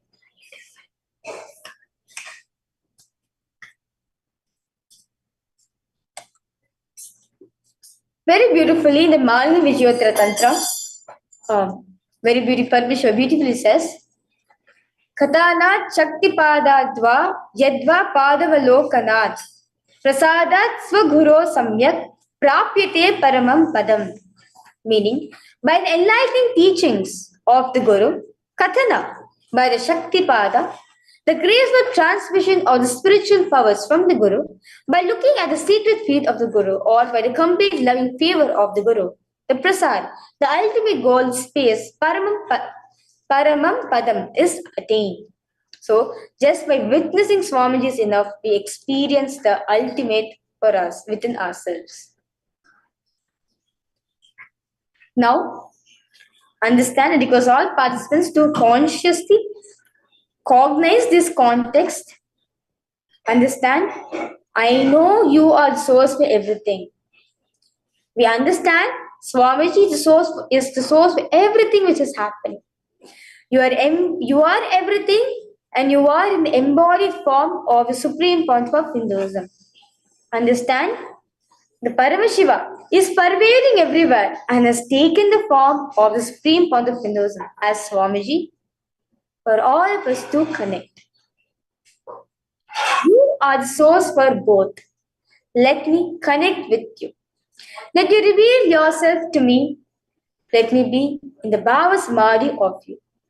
This is the right context for us to receive darshan, where we understand that everything is made up from Paramashiva and he has come down the form of Swamiji for us to experience him, for us to connect with him through this form and enjoy his vision.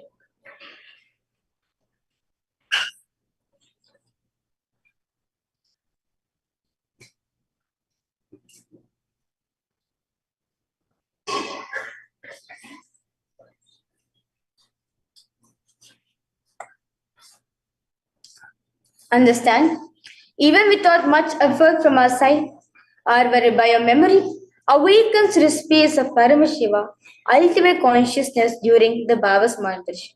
Without any much effort from your side, just sitting and participating, that's enough. You are going to directly experience this consciousness. You're going to experience the super consciousness, which is going to be radiated by the avatar during the Bhava Samadhi Darshan.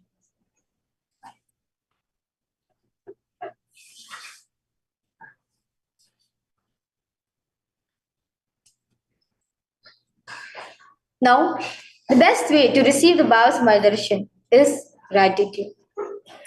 Gratitude enables the reflection of consciousness on all the levels, whether in the levels of physical, psychological, ultimately in conscious level. Darshan meditation as a preparation helps us to fall in the space of gratitude. And it is during that time we draw conscious resolution, Satya Sankalpa of anything we want to need in our life. The best way to receive the Bhava Samadhi Darshan is just having gratitude. When you have deep gratitude for whatever Swamiji has done to you, that is enough to receive the darshan of Swamiji. Now, let's get ready to reflect the consciousness of Paramashiva. This is all you need to manifest the best for your life. and lives for people around you. I'll just having gratitude. That's the medium enough for you to experience consciousness of Paramashiva. For you to experience Paramashiva for yourself and for people who's living around you.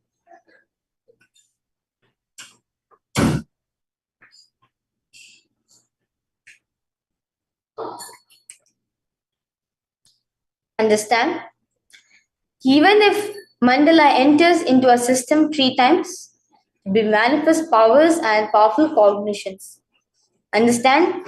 Now request all participants during the darshan, pay close attention to the visuals during the Bhasma darshan as they are provided to assist you to receive these mandalas as Swamiji will be initiating us. So, even if you have seen this darshan many times, that's fine. The more you attend, the more powerful cognitions you are going to manifest, the more powers you are going to radiate.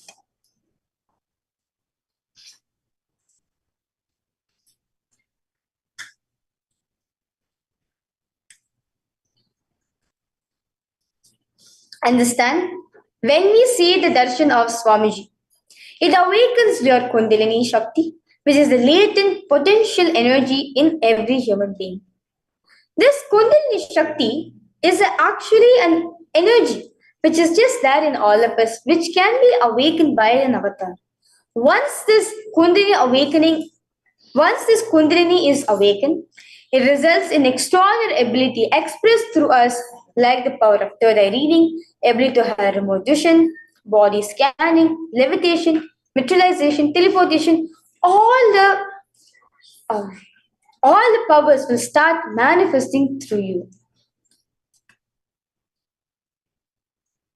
Awaken your Kundalini Shakti and your whole brain becomes aligned. This influx of superconscious energy does 2 things. 1, it visibly slows down the aging process, and 2, it improves immunity to diseases.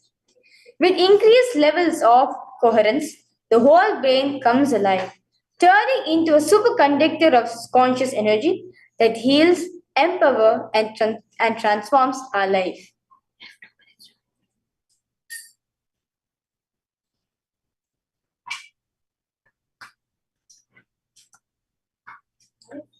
Having darshan or even a glimpse of Swamiji brings lasting transformation in all of us. It cleanses lifetimes of karmas and raises you to the next level of superconscious breakthrough. Like it's almost like you're hitting your reset button on your being and becoming a new being. Where when you are experiencing the Bhavasamaya darshan, your very muscles learn to imbibe and radiate Paramashiva. Now, request all participants to close your eyes. Inhale deeply, exhale as deeply as possible and as slowly as possible.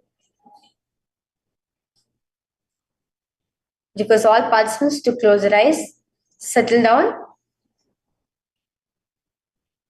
as we get ready to receive the darshan of Swamiji.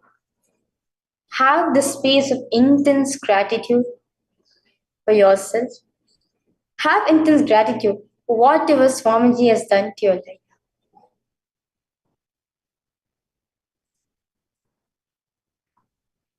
I request all the participants and all the viewers who's watching us, please close your eyes and be in the space of deep